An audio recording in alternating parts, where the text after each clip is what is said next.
Okay, good morning. What happened? Sunday morning, no Josh. Good morning. Okay.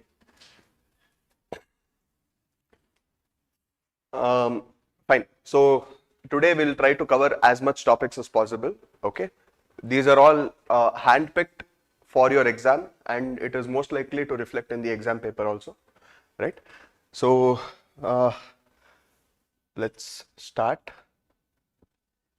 The first topic for today is Supreme Court Legal Services Committee. Okay. Supreme Court Legal Services Committee.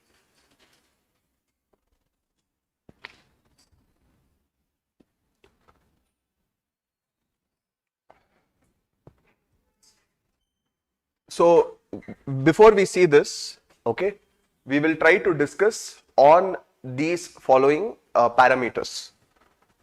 So the first thing is why this particular thing is there in news, okay, and then about the Supreme Court Legal Services Committee, what is the purpose for this, okay, and then the formation of this particular, on what section is it formed.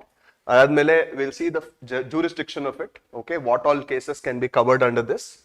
Next is the composition, and then the significance of this particular Supreme Court Legal Services Committee, okay.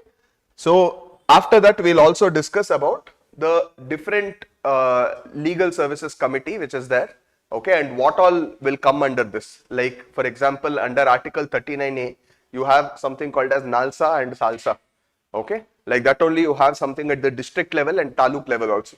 So we'll see all of this, okay. So first thing, why is it in news? This Supreme Court Legal Services Committee, why is it in news? So the reason why it is in news is that there is a new person. His name is called as Justice B.R. Gavai.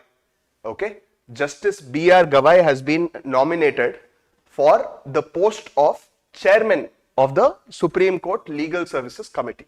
Very important. Okay, he is a former judge of the Supreme Court. So he has been nominated as the chairman of the Supreme Court Legal Services Committee. Okay. Next, if you have to look into the purpose,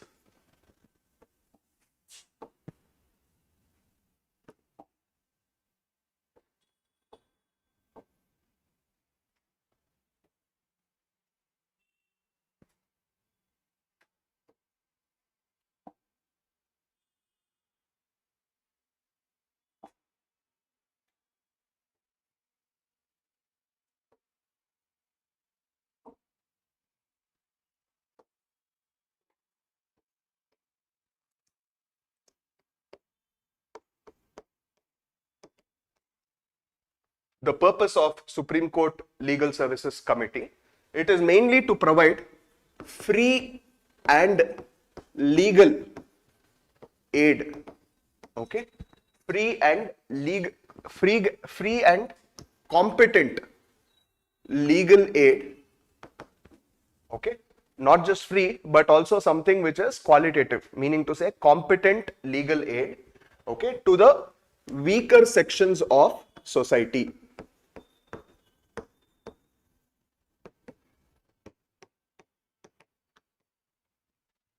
Okay, now meaning to say that how many of us have actually gone to Supreme Court? How many of us have actually gone to Delhi? Any of you have been to Delhi? So this is the reality of the country. Now, if Supreme Court is only there in Delhi, but many of us have not even seen Delhi. Now, in that case, to go and get justice at the highest level, how is it possible? Supreme Court lawyers are so costly also. Okay, each of them charge lakhs together, not just for hours, but not even some of them are there who charge almost lakhs and crores for seconds also. Okay, like extremely expensive. How can a poor man seek justice there, right? That is why you need a free and competent legal aid to give something for the weaker sections of the society also. Okay, so that is why the Supreme Court Legal Services Committee is there.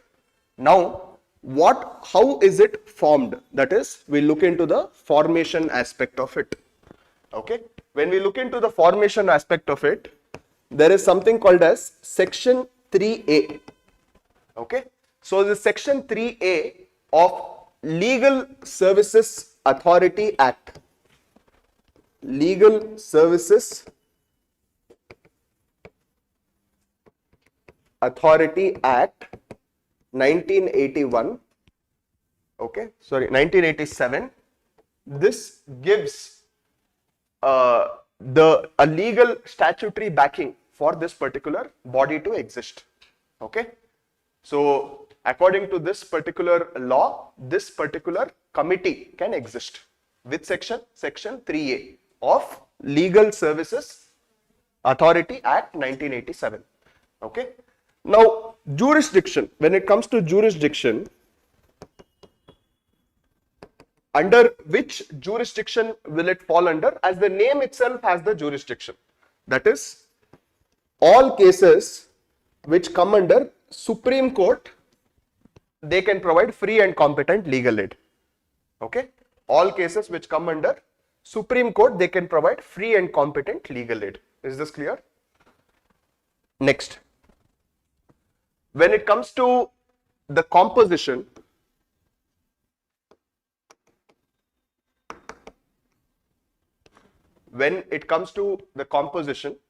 okay, there is something called as Rule 10 of NALSA. Okay, National Legal Services Authority, which will come under Article 39A, which is under your DPSP of the Constitution. Okay, so Rule 10 of NALSA, okay, over here it states that there is one chairman plus 9 other members. Okay, this one chairman, we already know who this is. That is nothing but Justice B.R. Gawai plus 9 other members to assist him. Okay. Next, when we speak about the significance of the Supreme Court Legal Services Authority, we see that because this particular enactment is there, okay, ಈ enactment ಇರೋದ್ರಿಂದ we see that ಎಷ್ಟೊಂದು articles ಗೆ power ಸಿಗುತ್ತೆ. Okay, what are these articles which gets power because of this?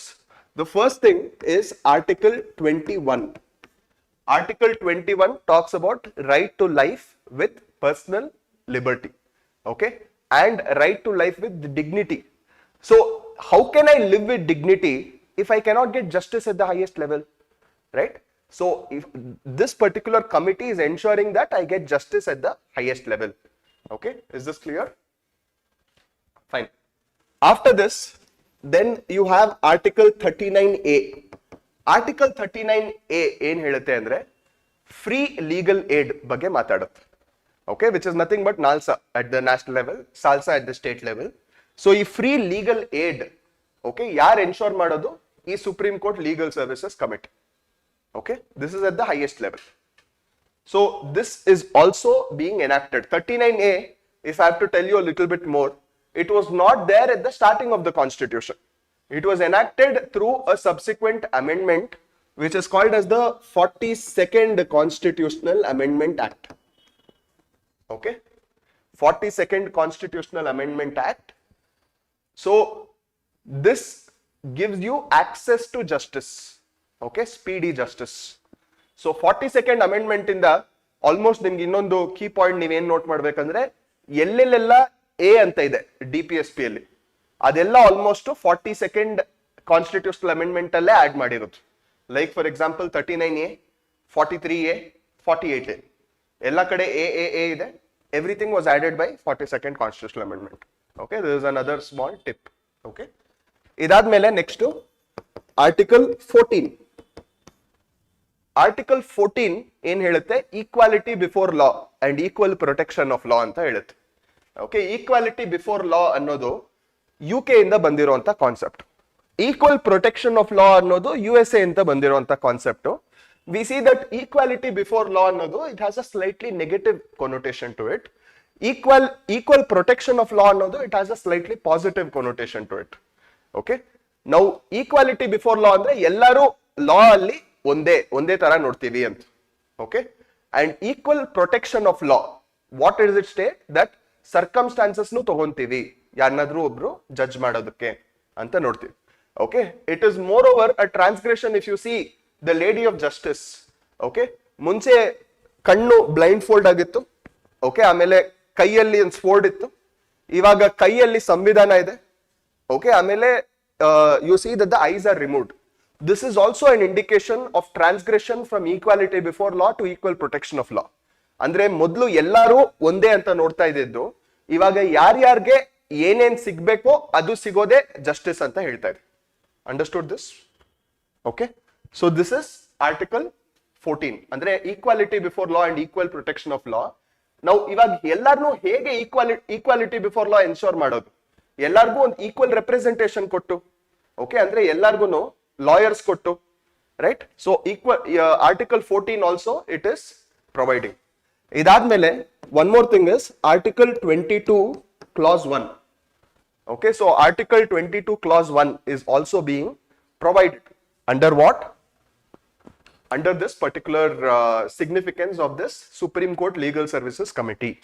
Okay, so article 22 clause 1 ಏನ್ ಹೇಳುತ್ತೆ ಅಂದ್ರೆ, you have the right to be informed under what under what section, under or what reason you are being arrested. Okay, so this is article 22 clause 1. You have the right to be informed about the reason anta helutte. Is this fine? So ee ella articles unu, okay, you see that ee particular body irodrinda it is being fulfilled to a certain extent. Okay, janakke ee articles ge meaning baro tara ಮಾಡ್ತಿದೆ. Understood this? Okay, and of course the last one is article 38. ನೀವು mains ಅಲ್ಲಿ answers ಬರೆಯುವಾಗ article 38 ನೀವು ಎಲ್ಲದಕ್ಕೂ ಹಾಕ್ಬೋದು, because it will still make sense. Article 38 talks about Ramrajya, welfare state. Okay, so ಅಂದ್ರೆ ಎಲ್ಲಾನು ಒಂದು ಇಗ್ಯಾಲಿಟೇರಿಯನ್ ಸೊಸೈಟಿ ಅಂತ. ಇಗ್ಯಾಲಿಟೇರಿಯನ್ ಸೊಸೈಟಿ ಅಂದ್ರೆ ಪರ್ಫೆಕ್ಟ್ ಸೊಸೈಟಿ. ಓಕೆ, ಅಂದ್ರೆ ಕ್ರೈಮ್ ಇಲ್ದೇ ಇರೋಂಥ ಸೊಸೈಟಿ, ಜೆಂಡರ್ ಜಸ್ಟಿಸ್ ಇರುವಂತ ಸೊಸೈಟಿ. ಓಕೆ, ಆಮೇಲೆ ಎಲ್ಲಾರ್ಗು ಅವ್ರಿಗೆ ಏನೇನು ಸಿಗ್ಬೇಕೋ ಅದೆಲ್ಲ ಸಿಕ್ಕಿರೋ ಅಂತ society. Okay, there is no high unemployment, where there is no poverty. ಈ ತರ ಒಂದು ಸೊಸೈಟಿ, ಇದನ್ನ ವೆಲ್ಫೇರ್ ಸ್ಟೇಟ್ ಅಂತ ಕರಿತೀವಿ, which is told in our article 38. Of course is it truly achievable ಅಂದ್ರೆ ಮೇ ಬಿ ನಾಟ್, ಬಟ್ ಯಾವಾಗ್ಲೂ ಆ process towards ನಾವು ಹೋಗ್ತಾ ಇರ್ತೀವಿ. ಅರ್ಥ ಆಯ್ತಲ್ಲ? ಓಕೆ, ಇದೊಂದು noble feature of the constitution. Okay, ಇದಾದ್ಮೇಲೆ next if we look at this, that is NALSA and SALSA. Okay, ಅಂದ್ರೆ ನ್ಯಾಷನಲ್ ಲೀಗಲ್ ಸರ್ವಿಸಸ್ ಅಥಾರಿಟಿ ಮತ್ತೆ ಸ್ಟೇಟ್ ಲೀಗಲ್ ಸರ್ವಿಸಸ್ ಅಥಾರಿಟಿ. ಮೊದಲಿಂದನೇ ಈ ಪರ್ಟಿಕ್ಯುಲರ್ ಕಮಿಟಿ, ಈ free legal aid starting of the constitution ಅಲ್ಲೇ ಇತ್ತ ಅಂದ್ರೆ ಇಲ್ಲ. ಏನಕ್ಕೆ? ನೀವು 39A ಅಂತ ಹೇಳಿದಾಗೆ 1976 ಅಲ್ಲೇ ಬಂದಿದ್ದು ಅಂತ ಗೊತ್ತಾಗತ್ತಲ್ವಾ? Okay, so now what will try to do is we will try to discuss about the origin of legal aid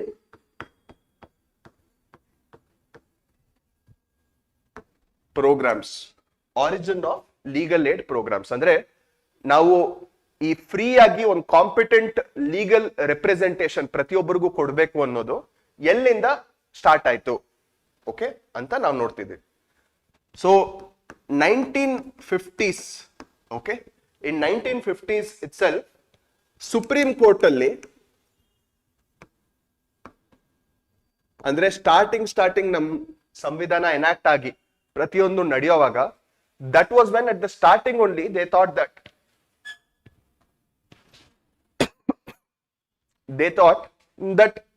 ತುಂಬಾ ಜನ ವೀಕರ್ ಸೆಕ್ಷನ್ಸ್ ಅವ್ರಿಗೆ ಡಿಫೆಂಡೇ ಮಾಡ್ಕೊಳಕ್ ಆಗ್ತಿಲ್ಲ.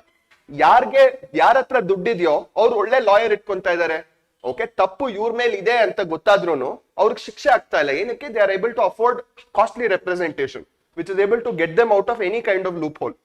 ಓಕೆ, ಸೊ ಈ ಸುಪ್ರೀಂ ಕೋರ್ಟ್ ಅಲ್ಲಿ there was origin of this particular thought. Okay, origin of thought ಆಯ್ತು. Next 1980s ಅಲ್ಲಿ, okay, there is a very famous person, Justice B.N. Bhagavati.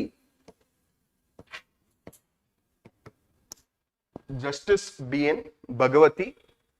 So he constituted one committee which is called as Justice B.N. Bhagavati Committee. Okay, nimge just on ಸ್ವಲ್ಪ context ಕೊಡಬೇಕಂದ್ರೆ this was the same person who came up with what? PIL. Okay, public interest litigation.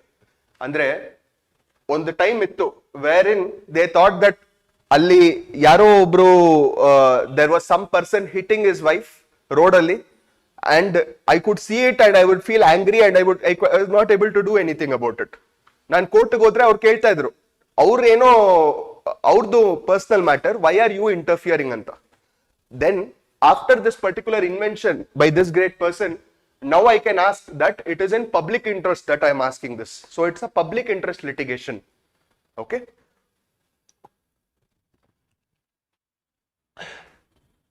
So ಈ ಟೈಮಲ್ಲಿ ಈ justice B.N. Bhagavati ಇವ್ರು ಏನ್ ಮಾಡಿದ್ರು ಅಂದ್ರೆ, he talked about the role of free legal aid ಏನಿದೆಯೋ ಇದನ್ನ ಮಾನಿಟರ್ ಮಾಡಬೇಕು ಅಂತ ಹೇಳಿದ್ರು. Okay, that is nothing but monitoring the free legal aid activities in India. Monitoring the free legal aid activities in India. Okay, this is what Justice B.N. Bhagavati said. Is this understood? Okay. So ಇದಾದ್ಮೇಲೆ then some time went by. 1987 ಅಲ್ಲಿ, okay, there was a very important act which came into the picture. ಈ act ಹೆಸರು ಏನು ಅಂದ್ರೆ legal services authority act. Legal services authority act. Okay, this was in 1987. ಈ legal services authority act ಅನ್ನೋದು, as you can see, it's an act. Okay, ಈ act ಇರೋದ್ರಿಂದ ಏನಾಗುತ್ತೆ, it gives a statutory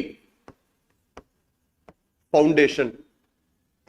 Statutory foundation ಅಂದ್ರೆ, okay, ಇವಾಗ what ever bodies will be enacted in the same direction, ಇದಕ್ಕೆ ಒಂದು act backing ಇರುತ್ತೆ, ಇದಕ್ಕೊಂದು ಕಾನೂನಿನ ಬ್ಯಾಕಿಂಗ್ ಇರುತ್ತೆ. Understood this? Okay, so the objective was very simple. Objective ನಿಮ್ಗೆಲ್ಲರಿಗೂ ಗೊತ್ತು, free and competent legal aid.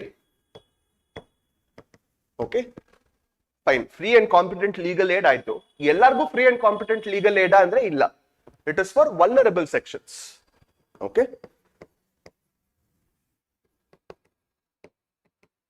Next question ಬರೋದು, ವಲ್ನರಬಲ್ ಅಲ್ಲಿ ಯಾರ್ಯಾರು ಬರ್ತಾರೆ? ಓಕೆ, ವಲ್ನರಬಲ್ ಸೆಕ್ಷನ್ಸ್ ಅಂತ ಹೇಳ್ತಾ ಇದೀನಿ. ವಲ್ನರಬಲ್ ಅಲ್ಲಿ ಯಾರ್ಯಾರು ಬರ್ತಾರೆ? Vulnerable, you see that in UPSC mains we usually tell as GLADs, but here it's a little different. Women, children,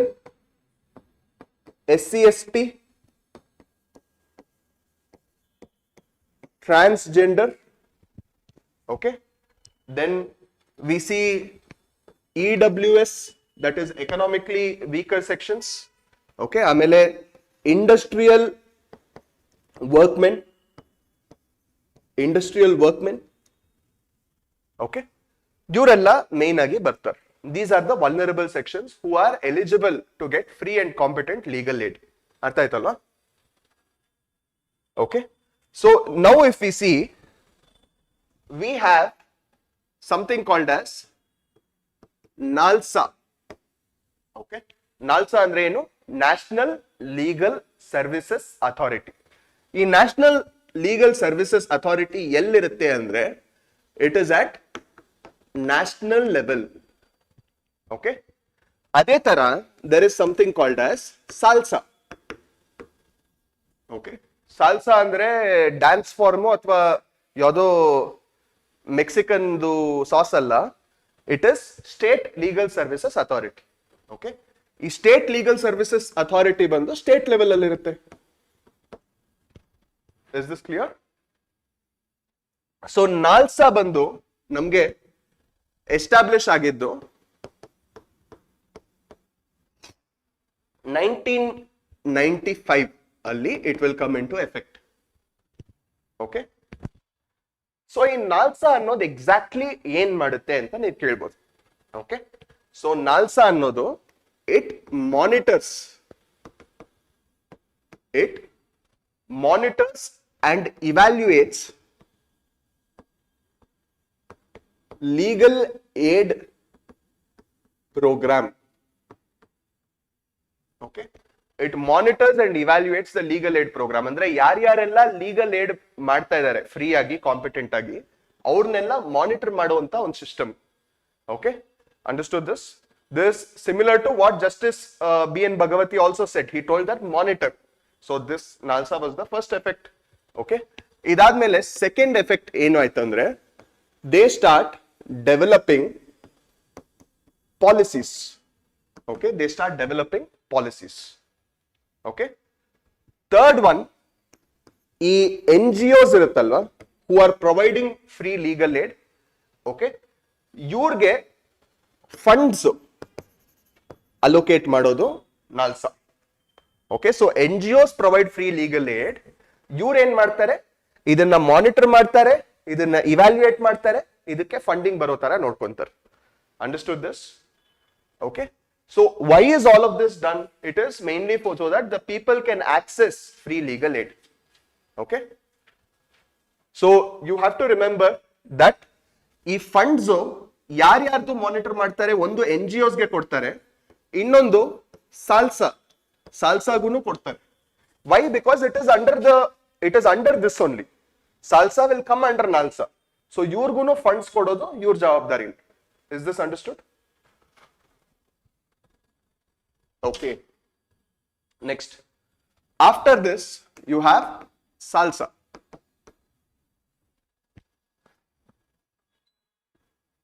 Okay. Can anyone close that window?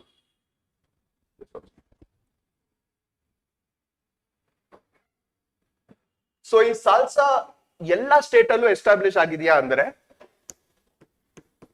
It is established in every state. Okay, ಅಂದ್ರೆ ಪ್ರತಿಯೊಂದು state ಅಲ್ಲೂ ಅಲ್ಲಿರೋ ಜನಕ್ಕೆ they have access to free legal aid for that respective High Courts. Okay, so function is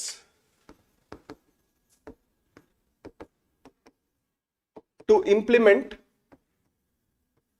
the same free legal aid program, okay, across that particular state.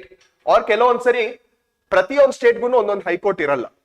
ಕೆಲವೊಂದು state which has shared jurisdiction of 2-3 high courts, in that time also there will be one salsa who will be responsible for the combined jurisdiction of that particular high court.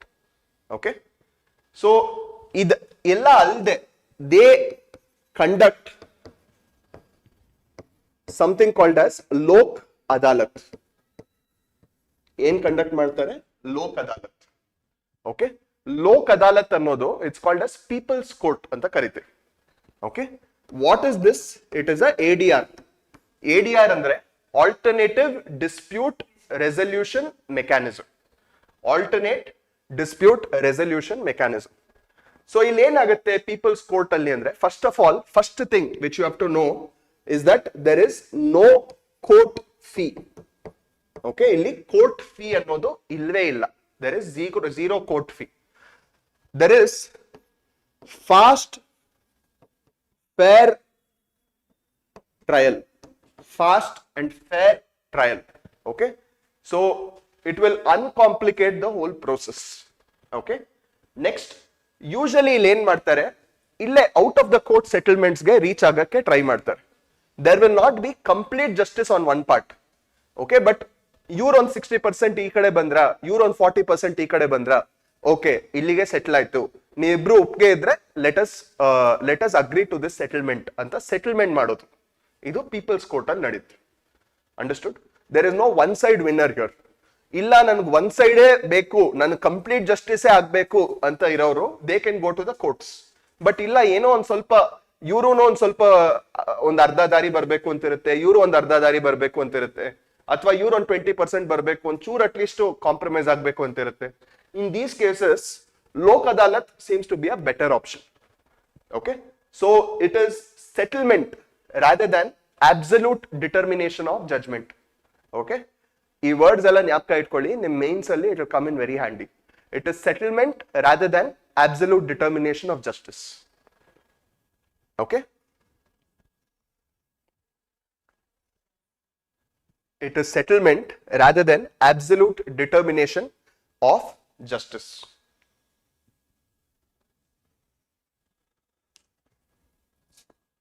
Okay, so ಇದರ head ಯಾರಾಗಿರ್ತಾರೆ ಅಂದ್ರೆ it will usually be a chief justice of high court.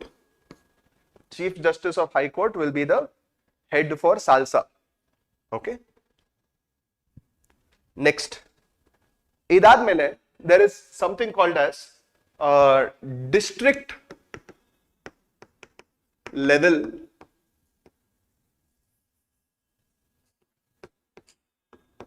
services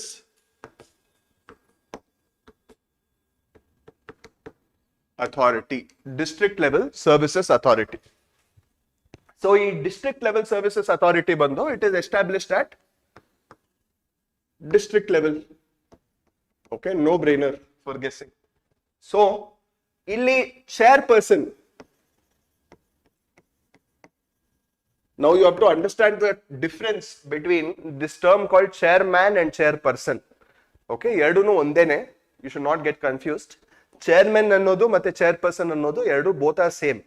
The only difference is you will see that generally 1950s, 60s, 70s ಇನ್ನು starting 80s ವರೆಗೂ you will see that ಯಾವುದೇ ಒಂದು ಕಾನೂನು ಆಗಿದ್ರು ಅಲ್ಲೆಲ್ಲ chairman ಅಂತ ಬರ್ದಿರ್ತಾರೆ. ಒಂದು ಅರ್ಧ 80s ಆದ್ಮೇಲೆ ಯಾವುದೇ ಒಂದು ಕಾನೂನು ಬರ್ದಿದ್ರು they will write it as chairperson. It is just an effect or a consequence of the feminist movement in the country. That ಏನಕ್ಕೆ ಚೇರ್ ಮ್ಯಾನೇ ಆಗಿರ್ಬೇಕು, ಇನ್ಮೇಲಿಂದ ಎಲ್ಲಾರನು ಚೇರ್ ವುಮೆನ್ ಅಂತ ಕರೀರಿ ಅಂತ ಹೇಳೋದು. ಇಲ್ಲ ಟೆನ್ಷನ್ ಮಾಡ್ಕೋಬೇಡಿ, ಇನ್ಮೇಲಿಂದ ಚೇರ್ ಪರ್ಸನ್ ಅಂತ ಕರೆಯೋಣ ಅಂತ ಹೇಳೋದು. Okay, so this is how they also did some kind of out of court settlement.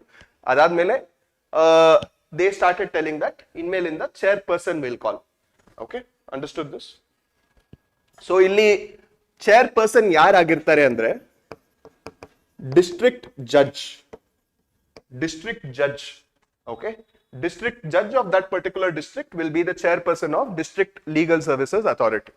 Okay, so you're basically ಏನ್ ಮಾಡ್ತಾರೆ ಅಂದ್ರೆ ಆ ಡಿಸ್ಟ್ರಿಕ್ಟ್ ಅಲ್ಲಿ ಯಾರಿಗೆ free and competent legal aid ಬೇಕೋ ಅವ್ರಿಗೆ ಫಂಡ್ಸ್ ಮತ್ತೆ ನಾಲ್ಸಾ ಇಂದ ಸಾಲ್ಸಾ ಇಂದ ದುಡ್ಡು ತಗೊಂಡು ಇವ್ರಿಗೆ ಅಲೋಕೇಟ್ ಮಾಡಕ್ ಟ್ರೈ ಮಾಡ್ತಾರೆ. Understood this? ಓಕೆ, ಇದಾದ್ಮೇಲೆ ಇನ್ನೂ ಒಂದು ನೆಕ್ಸ್ಟ್ ಲೆವೆಲ್ ಇದೆ. This is called as taluk level legal services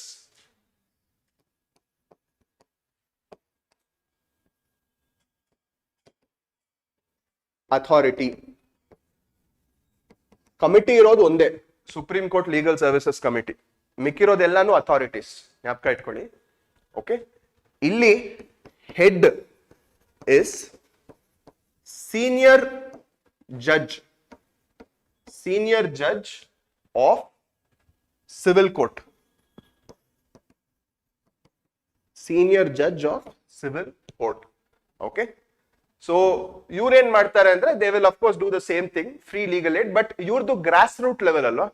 so ಈ ಗ್ರಾಸ್ ರೂಟ್ ಲೆವೆಲ್ ಅಲ್ಲಿ they will also organize something called as legal awareness campaigns. Okay, legal awareness campaigns ಅಂದ್ರೆ ಎಲ್ಲರಿಗೂ ತಿಳುವಳಿಕೆ ಬರಬೇಕು. Okay, ಶಿಕ್ಷಣ ಬರಬೇಕು. So they concentrate on this as well. Okay, so this finishes up our first topic. Okay, wherein you have to, the most important thing you have to remember here is Justice B.R. Gavai. But apart from that, if anything comes about legal services also, now I guess you are in a position to answer. Okay, Nalsa? National Legal Services Authority. CGI. You mean, okay, I thought Chandrachud. Okay. Next. After this, we come to the topic which concerns us the most. Okay, that is the Public Examination Prevention of Unfair Means Bill to 2024. This is especially relevant because we are writing KPSC for the second time, the same exam, right? Astella ilde, it is not just a Karnataka problem, it is an Indian problem. I am sure all of you are aware of what has happened with UGC NET, the NEET exam, okay? Now recently what happened with UPPCS, okay? Our nearest PSI exam, okay? When all the exams around us are so corrupt, okay? We definitely need some kind of a statutory law because people's, not just their future, but their dreams and aspirations also revolve around such exams.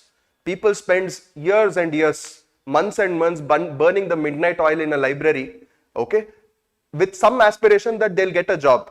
But at the end, when they see that such kind of corrupt practices are there, your heart really pains that why am I studying so hard for such an exam where the system itself is not proper, where the system itself is not giving me a fair chance to compete, right? So in that particular context, this particular the bill becomes very, very relevant, right? So this particular act, what we'll be looking into is, the first thing is which ministry it comes under, okay? Ministry of Ministry of PPP, we'll see this. Next one, highlights of this particular act. What are the provisions of this particular act? Then when we talk about this unfair means, prevention of unfair means, unfair means andre enu anta we will see, okay? And then unfair means maddavrge yen punishment barutte ee particular act anta we'll be looking into this. Understood this? Okay. So the first thing is which ministry it will come under, okay? So it comes under Ministry of Personnel, Public Grievances and Pensions. Sit down fast.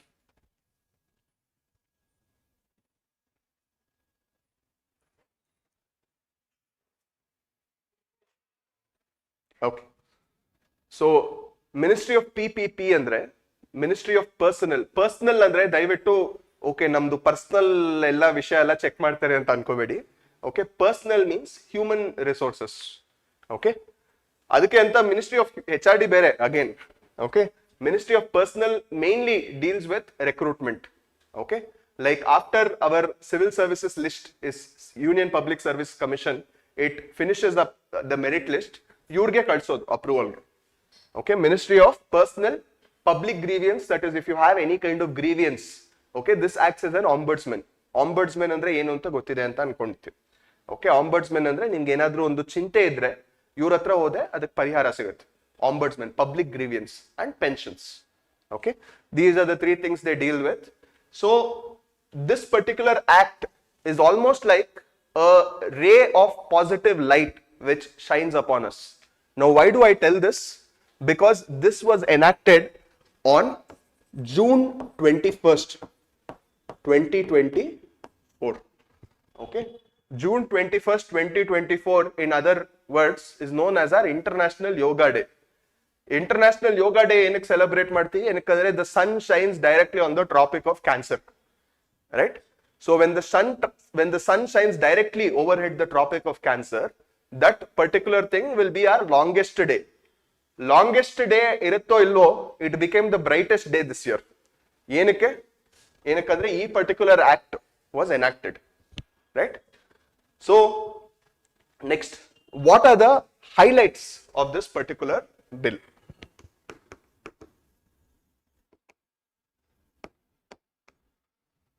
Okay, what are the highlights of this particular bill? The first thing is it talks about the venue in charge. Venue in charge andre ನಾವು ಪ್ರತಿಯೊಂದು ಸರಿ exam ಬರೆಯುವಾಗ ಒಂದೊಂದು ಸೆಂಟರ್ಗೆ ಹೋಗ್ತೀವಿ, ಆ ಸೆಂಟರ್ಗೆಲ್ಲ there will be a venue in charge. ಅಲ್ಲಿ ಏನಾದ್ರೂ ಒಂದು ಮಾಲ್ ಪ್ರಾಕ್ಟೀಸ್ ನಡೆದ್ರೆ it tells that prima facie ಅಂದ್ರೆ ಅಲ್ಲಿ ಮಾಲ್ ಪ್ರಾಕ್ಟೀಸ್ ನಡೆದಿದೆ ಅಂತ ಎಸ್ಟಾಬ್ಲಿಷ್ ಏನು ಮಾಡಿ ಅಂತ ಹೇಳಕ್ ಹೋಗ್ತಿಲ್ಲ. ಬಟ್ ಪ್ರೈಮಾ ಫೇಸಿ ಅಂದ್ರೆ evidently on the face of it, if it seems that some malpractice is being done, it is this person's responsibility to go and file an FIR. Understood? Okay, ಯಾರ್ ಜವಾಬ್ದಾರಿ ಅಂತ ಕೇಳ್ತಿರಲ್ವಾ, ಅಕಸ್ಮಾತ್ ಆ centre ಅಲ್ಲಿ ಏನಾದ್ರೂ ಆದ್ರೆ ಇವರೇ ಜವಾಬ್ದಾರಿ. ಇವ್ರಿಗೆ on the face of it ಏನಾದ್ರೂ ಕಂಡು ಬಂದ್ರೆ ಇವ್ರು ಹೋಗಿ FIR ಲಾಂಚ್ ಮಾಡಬೇಕು. Okay, so if there is any unfair means in public exams which is to be reported, then the venue in charge is responsible for a prima facie detection and registering the FIR, okay, in the nearest police station. The second point, okay, is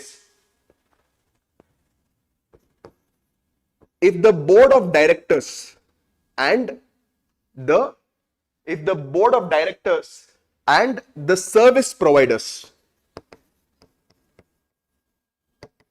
First of all, let me first try to make you understand who exactly is a service provider. You guys have written any of the computer exams so far? Computer exam andre IBPS innondu. So always there'll be some service providers. Andre ee computer ge ellargu ಅಲ್ಲಿ ಹೋಗಿ ಕೂತ್ಕೊಂಡಿದ ತಕ್ಷಣ ಒಂದು ಕಂಪನಿದು ಒಂದು logo ಕಾಣಿಸುತ್ತೆ. Okay, that company will be given that responsibility of conducting that particular exam. Usually online exams gellanu it will be service providers or board of directors in case it is an offline exam like UPSC, KPSC. These are all offline exams, hale kaala tarane paper and pen exams, right? So akasmat, if in case these people are said to be in any kind of malpractice, if they are engaging in any malpractice, then mandatorily there has to be a committee which has to be constituted. Is this clear? Okay, so there has to be a committee which has to be constituted in case of malpractice by the BOD and service providers.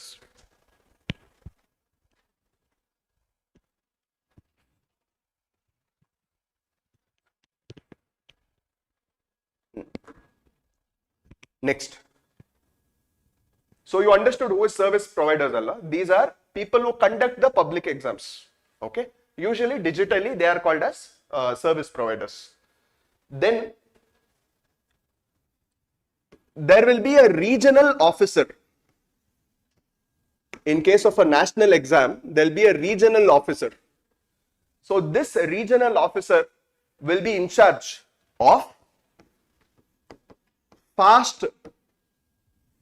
and speedy justice. Okay, ಇವ್ರು ಏನ್ ಮಾಡ್ತಾರೆ, they will look into the regular updates of the case. Regular updates of the case. Okay, so ಏನ್ updates ಇದೆ, ಏನು actions ತಗೊಂಡಿದ್ದಾರೆ already, ಇದೆಲ್ಲಾನು ಯಾರು ನೋಡ್ತಾರೆ? The regional officer will look into it. If it is especially a national exam, ಅವಾಗ ಒಂದೊಂದು ರೀಜನ್ಗೆ, like if you look into this SSC exam and all, like ನಮ್ region it comes under something called as Karnataka Kerala region. Okay, so ಆ ತರ ಪ್ರತಿಯೊಂದಕ್ಕೂ ಒಂದೊಂದು region ಇರುತ್ತೆ, ಆ ರೀಜನ್ಗೆ ಒಂದು ಆಫೀಸರ್ ಇರ್ತಾರೆ. ಅಲ್ಲಿ ಏನಾದ್ರೂ ಒಂದು ಮಾಲ್ ಪ್ರಾಕ್ಟೀಸ್ ಆದ್ರೆ that regional officer itself is responsible for speedy justice. ಅಲ್ಲಿ ಏನೇನ್ ರೆಗ್ಯುಲರ್ ಅಪ್ಡೇಟ್ಸ್ ಆಗ್ತಿದೆ ಅದನ್ನೆಲ್ಲ ನೋಡ್ಕೊಳಕ್ಕೆ. Is this clear? Okay, next we saw this word itto in this particular act, okay, which is called as unfair means. ಈ unfair means ಅಂದ್ರೆ exam ಅಲ್ಲಿ ಏನ್ exactly unfair means ಅಂತ ಹೇಳೋದು. Okay, so in this particular act they tell 4 things as unfair means. The first one is conducting fake exams. ಅಂದ್ರೆ exam ನೇ fake ಆಗಿ conduct ಮಾಡೋದು. Okay, like you guys would have heard of IPL, ಅಂದ್ರೆ ಈ international betting ಎಲ್ಲ ಮಾಡಕ್ ಒಂದು fake IPL ನಡೆಸಿದ್ರು ಅಂತ. You guys know this. ಅದೇ ತರ fake exams only you conduct. Okay, you tell them ಒಂದು ಇಂಟರ್ನೆಟ್ ಅಲ್ಲಿ ಬೂಸ್ಟ್ ಮಾಡಿ ನಾಳೆ ಎಕ್ಸಾಮ್ ಬಂದಿದೆ ಎಲ್ಲರೂ ಬನ್ನಿ, ಓಕೆ. ಸೊ ಅದಾದ್ಮೇಲೆ ನಿಮ್ಮನ್ನ ಪಾಸ್ ಮಾಡಿಸ್ತೀವಿ, ದುಡ್ಡು ಕೊಡಿ, right. So second one and the most common one, leakage of question papers. Leakage of question papers. Okay, ನಾಳೆ ಎಕ್ಸಾಮ್ದು ಪೇಪರ್ ಸಿಕ್ಕಿದೆ, ಬರೀ 50,000, ಬರೀ 1,00,000. Okay, whoever collects, leakage of question papers. Third, unauthorized access. Unauthorized access. Okay, ನನ್ಗೊಬ್ಬ ತಮ್ಮ ಇದ್ದಾನೆ, ಅವ್ನ ನಂತರನೇ ಇದ್ದಾನೆ, ಅವನಿಗೆ ಬದಲು ನಾನು ಹೋಗಿ ಬರಿತೀನಿ. Okay, unauthorised access. ಓಕೆ, ಇವಾಗ ಯು ಟೇಕ್ ಫಿಂಗರ್ ಪ್ರಿಂಟ್ ಅದು ಇದು ಫಾರ್ ದಟ್ ಪರ್ಪಸ್ ಓನ್ಲಿ. ಯಾಕಂದ್ರೆ ಫೋಟೋಲು ಸಮ್ಟೈಮ್ಸ್ ಆಧಾರಲ್ಲಿ ಗೊತ್ತಾಗಲ್ಲ, ಹೋಗಿ ಬರೀರಿ ಅಂತ ಹೇಳ್ಬಿಡ್ತಾರೆ, right. And the last one, this is especially relevant for computer exams. Okay, it is tampering with computer network. Tampering with computer network.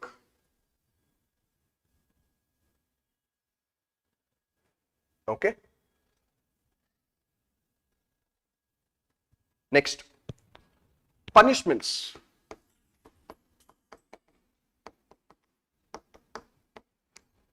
So when it comes to punishments, see, if it is a person who is cheating, it is different. If it is the service provider or agency itself which is cheating, then it is different. Okay, ಎರಡಕ್ಕೂ ಬೇರೆ ಬೇರೆ ತರ punishment. If it is a person who is cheating, then in that case, ಅವ್ರಿಗೆ 3 to 5 years of imprisonment ಆಗುತ್ತೆ. Okay, if a person is found cheating, 3 to 5 years of imprisonment. ಅದರ ಜೊತೆ ಬರೀ ಕೇವಲ 10 lakh rupees as punishment. I feel it is very less. Okay.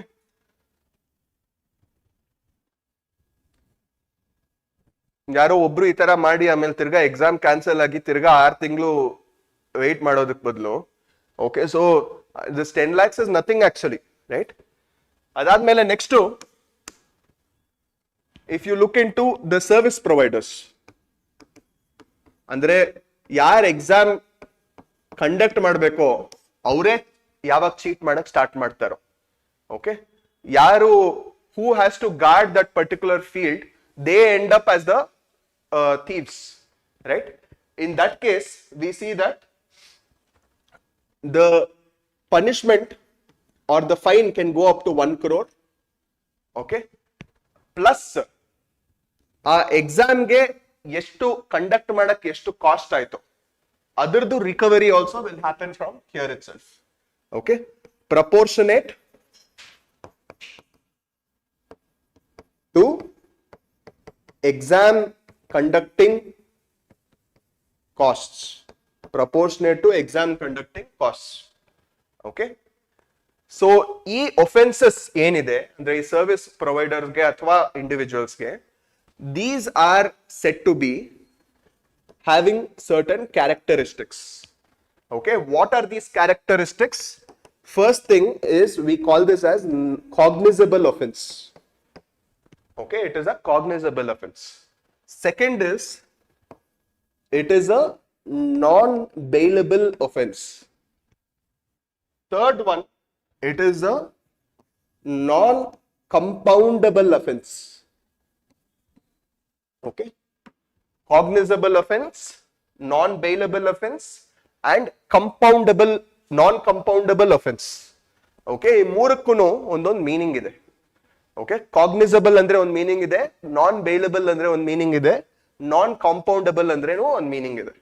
Okay, cognizable basically means that this person ಈ ತರ ಒಂದು ಕ್ರೈಮ್ಗೆ you can be arrested even without a warrant. ಅಂದ್ರೆ ವಾರೆಂಟೇ ಬೇಕಾಗಿಲ್ಲ, ಹಾಗೆ ಅರೆಸ್ಟ್ ಮಾಡ್ಬೋದು. Okay, very easily you can be arrested. ನೀವು ಹೋಗಿ ನೀವು ಚೀಟ್ ಮಾಡ್ಬಿಟ್ಟು ಎಕ್ಸಾಮ್ ಅಲ್ಲಿ ಸಾರಿ ಮನೇಲಿ ಕೂತ್ಕೊಂಡು ಇಫ್ ಯು ಆರ್ ಈಟಿಂಗ್ ಕಡ್ಲೆಕಾಯಿ, ಸಡನ್ ಆಗಿ ಪೊಲೀಸ್ ಬಂದ್ಮೇಲೆ ವಾರೆಂಟ್ ಇದೆಯಾ ಅಂತೆಲ್ಲ ಕೇಳಂಗಿಲ್ಲ. ಓಕೆ, ಡೈರೆಕ್ಟ್ ಆಗಿ ಹೇಳ್ಕೊಂಡು ಹೋಗ್ತಾರೆ. Okay, next one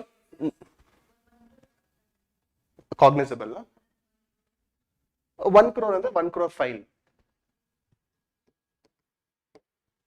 Okay. Cognizable ಅಂದ್ರೆ ಅರ್ಥ ಆಯ್ತಲ್ಲ ಎಲ್ಲರಿಗೂ? ಅಂದ್ರೆ you can be arrested without a warrant. Okay. Non bailable ಅಂದ್ರೆ ಏನರ್ಥ? ಬೇಲ್ ಸಿಗಲ್ಲ ಅಂತನಾ? ಇಲ್ಲ, wrong. Okay. So non-bailable does not mean that you will not get bail. Okay, it's a very common misconception. Nimge bail sigbodu if you hire a very good lawyer, but you cannot exercise bail as a matter of right anta. Okay, understood this? Both are different. Non-bailable andrunu bail sigutte, bailable andrunu bail sigutte. Okay, ನೀವು ಎಷ್ಟು ಯಾವ ತರ lawyer ನ ಕರ್ಕೊಂಡ್ ಬರ್ತೀರಾ ಅನ್ನೋದ್ರ ಮೇಲೆ. But non bailable offence ಅಲ್ಲಿ ಬೇಲ್ ಅನ್ನೋದು ನಿಮ್ ರೈಟ್ ಅಲ್ಲ. Understood this? This is the difference. Okay, you have to have this clarity. Third one is, so remember, ella tara offense gunu bail sigutte. Okay, everything is bailable provided you go to that much big lawyer. Okay, ನಿಮ್ಗೆ ಅಷ್ಟು ದುಡ್ಡಿದ್ರೆ ಎಲ್ಲ ತರ ಏನ್ ಮಾಡಿದ್ರುನು you can come out. Okay, but provided that non-bailable offense ಅಲ್ಲಿ ಏನಾಗುತ್ತೆ, you cannot ask for bail as a matter of right. ಅದ್ ನಿಮ್ಮ ಅಧಿಕಾರ ಅಲ್ಲ. Okay, fine. Third one is non-compoundable. Non-compoundable andre it is usually for serious crimes ee tara. So ಇಲ್ಲಿ ಏನಂದ್ರೆ out of court settlement ಅಂತ ಅವಾಗಲೇ ಹೇಳಿದ್ನಲ್ಲ, people's court, Lok Adalat ಅಂತ. ಸೊ ಈ ಔಟ್ ಆಫ್ ಕೋರ್ಟ್ ಸೆಟಲ್ಮೆಂಟ್ ನ ರೀಚ್ ಮಾಡಕ್ ಆಗಲ್ಲ. ಈ ತರದ್ದು ಕೋರ್ಟ್ ಅಲ್ಲೇನೆ ಇವ್ರಿಗೆ ಶಿಕ್ಷೆ ಆಗ್ಬೇಕು. ಓಕೆ, ಯಾರೋ ಇವಾಗ KPSC ಜೊತೆ ನಾನು KPSC ಜೊತೆ ಮಾತಾಡ್ಕೊಂಡು ನಾನು ಡೀಲ್ ಮಾಡ್ಕೊಂತೀನಿ ಅಂದ್ರೆ ಆಗಲ್ಲ. ಒಂದ್ಸರಿ ಕೋರ್ಟ್ ಹೋದ್ಮೇಲೆ that's all, this is the end. Understood this?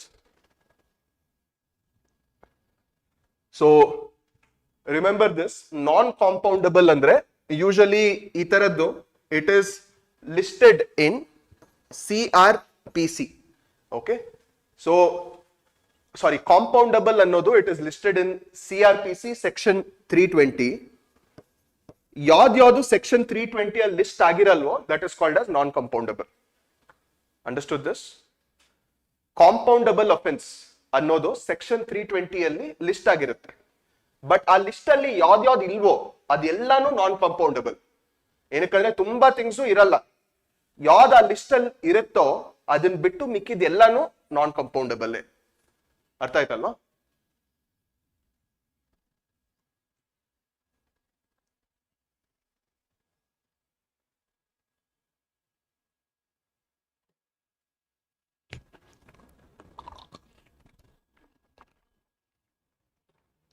Okay. Next, one nation, one election. Okay. ಈ one nation, one election ಅನ್ನೋದು we also call it by another term. We call it by something called as simultaneous elections. Okay, ಏನಂತ ಕರಿತೀವಿ? Simultaneous elections. Okay. One nation, one election. We call it as simultaneous elections. So what we are going to be looking at is why this is in news. Okay, ಆಮೇಲೆ ಇವತ್ತು what is the evolution of today's scenario, that is ivattu ಏನು ಆಗ್ತಿದೆ ಇದರ ಬಗ್ಗೆ. Okay, then positives of this one nation one election, negatives of this one nation one election, ಆಮೇಲೆ opinions of various stakeholders. Okay, and then finally some recommendations of one nation one election. Okay, so first thing, let's have a look at one nation one elections or simultaneous election, why this is in news. But before this, let me just tell you in brief that what exactly is one nation one election. One nation one election andre tumba simple. Okay, central level alli andre lok sabha elections enide ಮತ್ತೆ state level ಅಲ್ಲಿ ಅಂದ್ರೆ MLA ಅಂದ್ರೆ state legislative assemblies ಅಥವಾ ವಿಧಾನ ಸಭಾ ಅಂತ ನಾವೇನ್ ಕರಿತೀವಿ ಈ ಎಲೆಕ್ಷನ್ಸ್ ಗೆ. Okay, both of the elections will be held at the same time. Okay, ಇದನ್ನೇ one nation one election ಅಂತ ಕರೆಯೋದು. This is in simple terms. Okay, and the local bodies also. So local bodies at the 3-tier system we have, right? In this 3-tier system, the local bodies, which is the panchayats, municipalities, and the state level, and at the national level. Okay, so all the three are going to be held at the same time. This is called as simultaneous elections. Okay, now why is this in news? So NDA government, when it came into power, from the very first time, it has been promising one thing, and over the course of the 3 terms, which we are seeing the 3rd term right now, okay, a manifesto almost ಎಲ್ಲಾನು complete ಆಗ್ಬಿಟ್ಟಿದೆ. ಅವ್ರು ಏನೇನ್ promise ಮಾಡಿದ್ರು ಎಲ್ಲ complete ಆಗಿದೆ. They told that article 370 ತೆಗೆದ್ರು. Okay, they told that BJP's manifesto 6,000 rupees farmers ಕೊಡ್ತೀವಿ, ಕೊಟ್ರು. Okay, they told that so many things they promised. Okay, Ayodhya was also one of the things that also they did. What people thought that they cannot do, everything which they have done, except 2 things which has yet to be in power. First one is called as this one nation one election, ಇನ್ನೊಂದು uniform civil code. That is our next topic. ಈ ಎರಡು ಮಾತ್ರ it has been unfulfilled so far. Okay, but you see that why is this in news ಅಂತ ನೋಡಿದಾಗ, the 80th session of All India Presiding Officers meet. All India Presiding Officers meet. So this All India Presiding Officers meet was held recently, in which it was presided by Ramnath Kovind ji. Presiding officers meet andre, usually it will be the Lok Sabha in the central level. Okay, Rajya Sabha ge the presiding officer is the chairman. Lok Sabha ge the presiding officer is the speaker.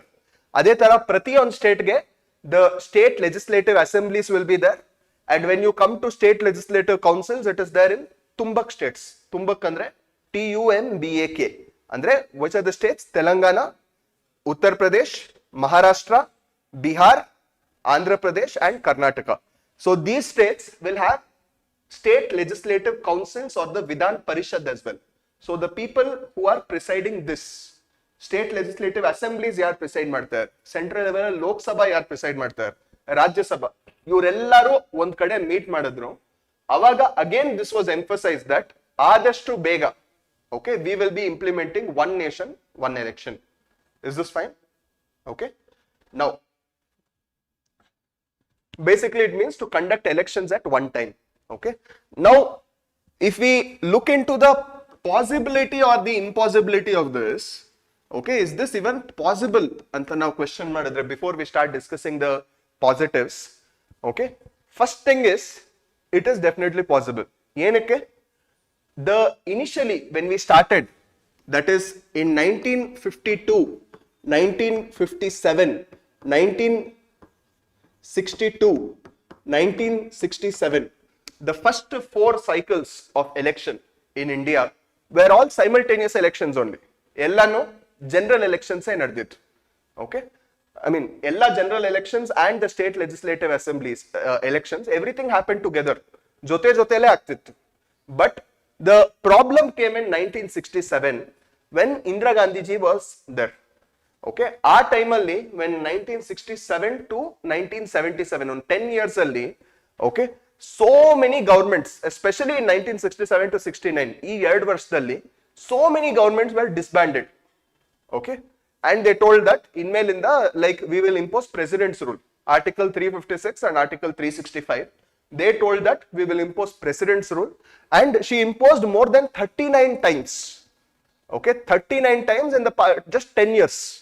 Okay, so she's been one of the people, one of the prime ministers who's imposed president's rule for the largest times. Ang nodak hodre, if you see the present prime minister, you have to give him credit where credit is due. Okay, almost ivaga ಎಷ್ಟು ಒಂದು 11 years ಆಗ್ತಿದೆ. Okay, but idorgu not even a single time in a single state president's rule has been imposed. Okay, that is the this thing, that is the the way of his functioning. Okay, he may be authoritarian in some ways, but little bit of authoritarianism is required. Okay, where it is required. So ಈ 4 cycles of election ಏನಾಯ್ತು, simultaneous elections ಆಗಿತ್ತು. Okay, so many so many state governments collapsed in this 1967 to 69 time. Okay, ಅದಾದ್ಮೇಲೆ you see that ಬೇರೆ cycles ಅಲ್ಲಿ different states started having these elections. Okay, now ಪ್ರತಿ ಸರಿ you see that ಪ್ರತಿ ಸರಿ election ಆಗ್ಬೇಕಂದ್ರೂ election commission had to be constituted. Every time, wherever in any state legislative assembly election ಆಗ್ಬೇಕಂದ್ರೂ ಅಥವಾ central level ಅಲ್ಲಿ ಆಗ್ಬೇಕಂದ್ರೂ ಅಥವಾ ಯಾವುದೇ ಸ್ಟೇಟ್ ಅಲ್ಲಿ ಆಗ್ಬೇಕಂದ್ರೂ you see that election commission had to keep on getting constituted. Okay, so ಇವಾಗ recent ಆಗಿ there was a parliamentary standing committee. ಇವರು ಏನ್ ಹೇಳ್ತಾರೆ, ಇನ್ಮೇಲಿಂದ ನಾವು ಒನ್ ನೇಷನ್ ಒನ್ ಎಲೆಕ್ಷನ್ ತಗೊಂಡ್ಬರೋಣ ಅಂತ ಹೇಳ್ತಾರೆ. Okay, so that brings us to the relevance of discussing the negatives of this and the positives of this. First, let's try to list out the positives of one nation one election. Okay, so the first positive is that usually ಯಾವಾಗ್ಲೂ ಎಲ್ಲೂ ಒಂದು election ನಡೀತಾ ಇದ್ರೆ okay there will be model code of conduct ಅಂತ ಕರೀತೀವಿ. So model code of conduct ಅಂದ್ರೆ it will start, the timeline will start from the date of the announcement of the election to the date of the result of the election. Okay, ಇಲ್ಲಿಂದ ಇಲ್ಲವರೆಗೂ ಯಾವಾಗ್ಲೂ model code of conduct ಇರುತ್ತೆ, ಯಾವಾಗ election ನಡೆಸಬೇಕು. ಈ election ನಡೆಸಬೇಕಂದ್ರೆ the rule is that ಯಾವುದೇ ಒಂದು the people who are in power will lose their power, and when they lose their power they cannot announce any new schemes. So not announcing any new schemes, the welfare aspect is denied to the public for that particular duration of time. So that is our first thing, that is new schemes it cannot be implemented. Okay, second ಬಂದು schemes announce ಆಗೋದ್ರಲ್ಲೂ there are two types. See, let me tell you one particular quote. Okay, personally I like this quote a lot. A politician thinks of the next election, a statesman thinks of the next generation. Okay, a politician thinks of the next election, but a statesman thinks of the next generation. Okay, ಅಂದ್ರೆ ಒಂದು politician ಯಾರು ಇರ್ತಾರೆ ಅವ್ರು ಮುಂದೆ ಬರೋ elections ಬಗ್ಗೆ ಮಾತ್ರ ಯೋಚನೆ ಮಾಡ್ತಾರೆ, ಬಟ್ ಸ್ಟೇಟ್ಸ್ಮೆನ್ ಅಂದ್ರೆ ಈ ದೇಶ ಪ್ರೇಮಿ ಯಾರು ಇರ್ತಾರೆ ಓಕೆ ಯಾರು ಅವರು ಮುಂದಿನ ಪೀಳಿಗೆ ಬಗ್ಗೆನೂ ಯೋಚನೆ ಮಾಡ್ತಾರೆ. Okay, so they even think about the future generation. So the thing is, ಈ ಇಬ್ಬರ ಅಲ್ಲಿ ಡಿಫರೆನ್ಸ್ ಏನಂದ್ರೆ, a person who's thinking of the next generation will only kind of give more populist measures. ಅಂದ್ರೆ 2,000 ರೂಪಾಯಿ ಕೊಡೋದು, ಇನ್ನೊಂದೇನೋ ಫ್ರೀ ಮಾಡೋದು, ಇನ್ನೊಂದೇನೋ ಇದು ಮಾಡೋದು, ಬಟ್ ಆಕ್ಚುಲ್ ಆಗಿ they will try to invest on capital expenditure rather than revenue expenditure for a person whose thinking about the next generation. This will actually have more multiplier effect on the economy. Okay, or else we'll only keep going into debt. Okay, and the debt will not be able to do debt servicing. ಅಂದ್ರೆ ನಾವು ದುಡ್ಡು ಮಾತ್ರ ತಗೊಂಡು ಬೇರೆಯವ್ರು ಕೊಡ್ತೀವಿ, ಮತ್ತೆ next ಏನಾದ್ರು ಬೇರೆಯವ್ರು ಏನಾದ್ರು ಬಂದ್ರೆ ಅದಾದ್ಮೇಲೆ ಅವರು ದುಡ್ಡು ಕಟ್ಟಕ್ ಆಗ್ತಾ ಇಲ್ಲ, we are under a primary deficit ಅಂತ ಹೇಳ್ತೇವೆ. ಓಕೆ, ಸೊ ಈ ಪ್ರೈಮರಿ ಡೆಫಿಸಿಟ್ ಅಂದ್ರೆ ಗೊತ್ತಲ್ವಾ ನಿಮ್ಗೆ ಏನಂತ? Okay, it is nothing but fiscal deficit minus the ಡೆಪ್ಟ್ ಸರ್ವಿಸಿಂಗ್. ಅಂದ್ರೆ ನಾವೇನು ಇಂಟ್ರೆಸ್ಟ್ ಕಟ್ತಾ ಇದೀವಿ ಅದು ಮೈನಸ್ ಮಾಡಬೇಕು. So usually this is the blame game which all the politicians play, but you see that long term ಒಂದು ಸ್ಟೇಟ್ಸ್ಮನ್ ಏನ್ ಮಾಡ್ತಾರೆ, ಒಂದು ರೋಡ್ ಕಟ್ಟಿದ್ರೆ ಆ ರೋಡ್ ಮೇ ಬಿ ಅವ್ರ ಟೈಮ್ ಅಲ್ಲಿ ಕಂಪ್ಲೀಟ್ ಆಗಲ್ಲ ಅಂತ ಗೊತ್ತು, ಬಟ್ ಅಂದ್ರೂ ಕಟ್ತಾರೆ. ಮೇ ಬಿ ಒಂದು 8 ವರ್ಷ ಆದ್ಮೇಲೆ ಬೇರೆ ಯಾರಾದ್ರೂ ಇದ್ರೆ ಅವ್ರು ಇದಕ್ಕೆ ಫುಲ್ ಕ್ರೆಡಿಟ್ ತಗೊಂಡು ಅವ್ರ ಇನಾಗ್ರೇಷನ್ ಟೇಪ್ ಕಟ್ ಮಾಡ್ತಾರೆ, ಬಟ್ ಅವ್ರು ಅದ್ರ ಬಗ್ಗೆ ತಲೆ ಕೆಡ್ಸ್ಕೊಳ್ಳಲ್ಲ. ಅಲ್ಟಿಮೇಟ್ ಆಗಿ ಜನಕ್ಕೆ ಸೇವೆ ಆಗ್ತಿದ್ಯಾ ಅಷ್ಟೇ ನಾನು ನೋಡೋದು. Okay, so this is called as long term schemes can be implemented more, okay, which generate more capital assets for the economy. Next ನೀವು ನೋಡಬೇಕಂದ್ರೆ there is lesser expenditure for elections. Lesser expenditure for elections, right? So last time we saw that 19th Lok Sabha ಅಲ್ಲಿ ಎಷ್ಟು ಈ elections conduct ಮಾಡಕ್ಕೆ ಎಷ್ಟು ಖರ್ಚಾಗಿತ್ತು ಅಂತ ನೀವು ನೋಡಿದ್ರೆ, it was about approximately 4,000 crores. Okay, this is what India had to spend. Yar duddu? Nam duddu. Public exchequer's money for conducting this election.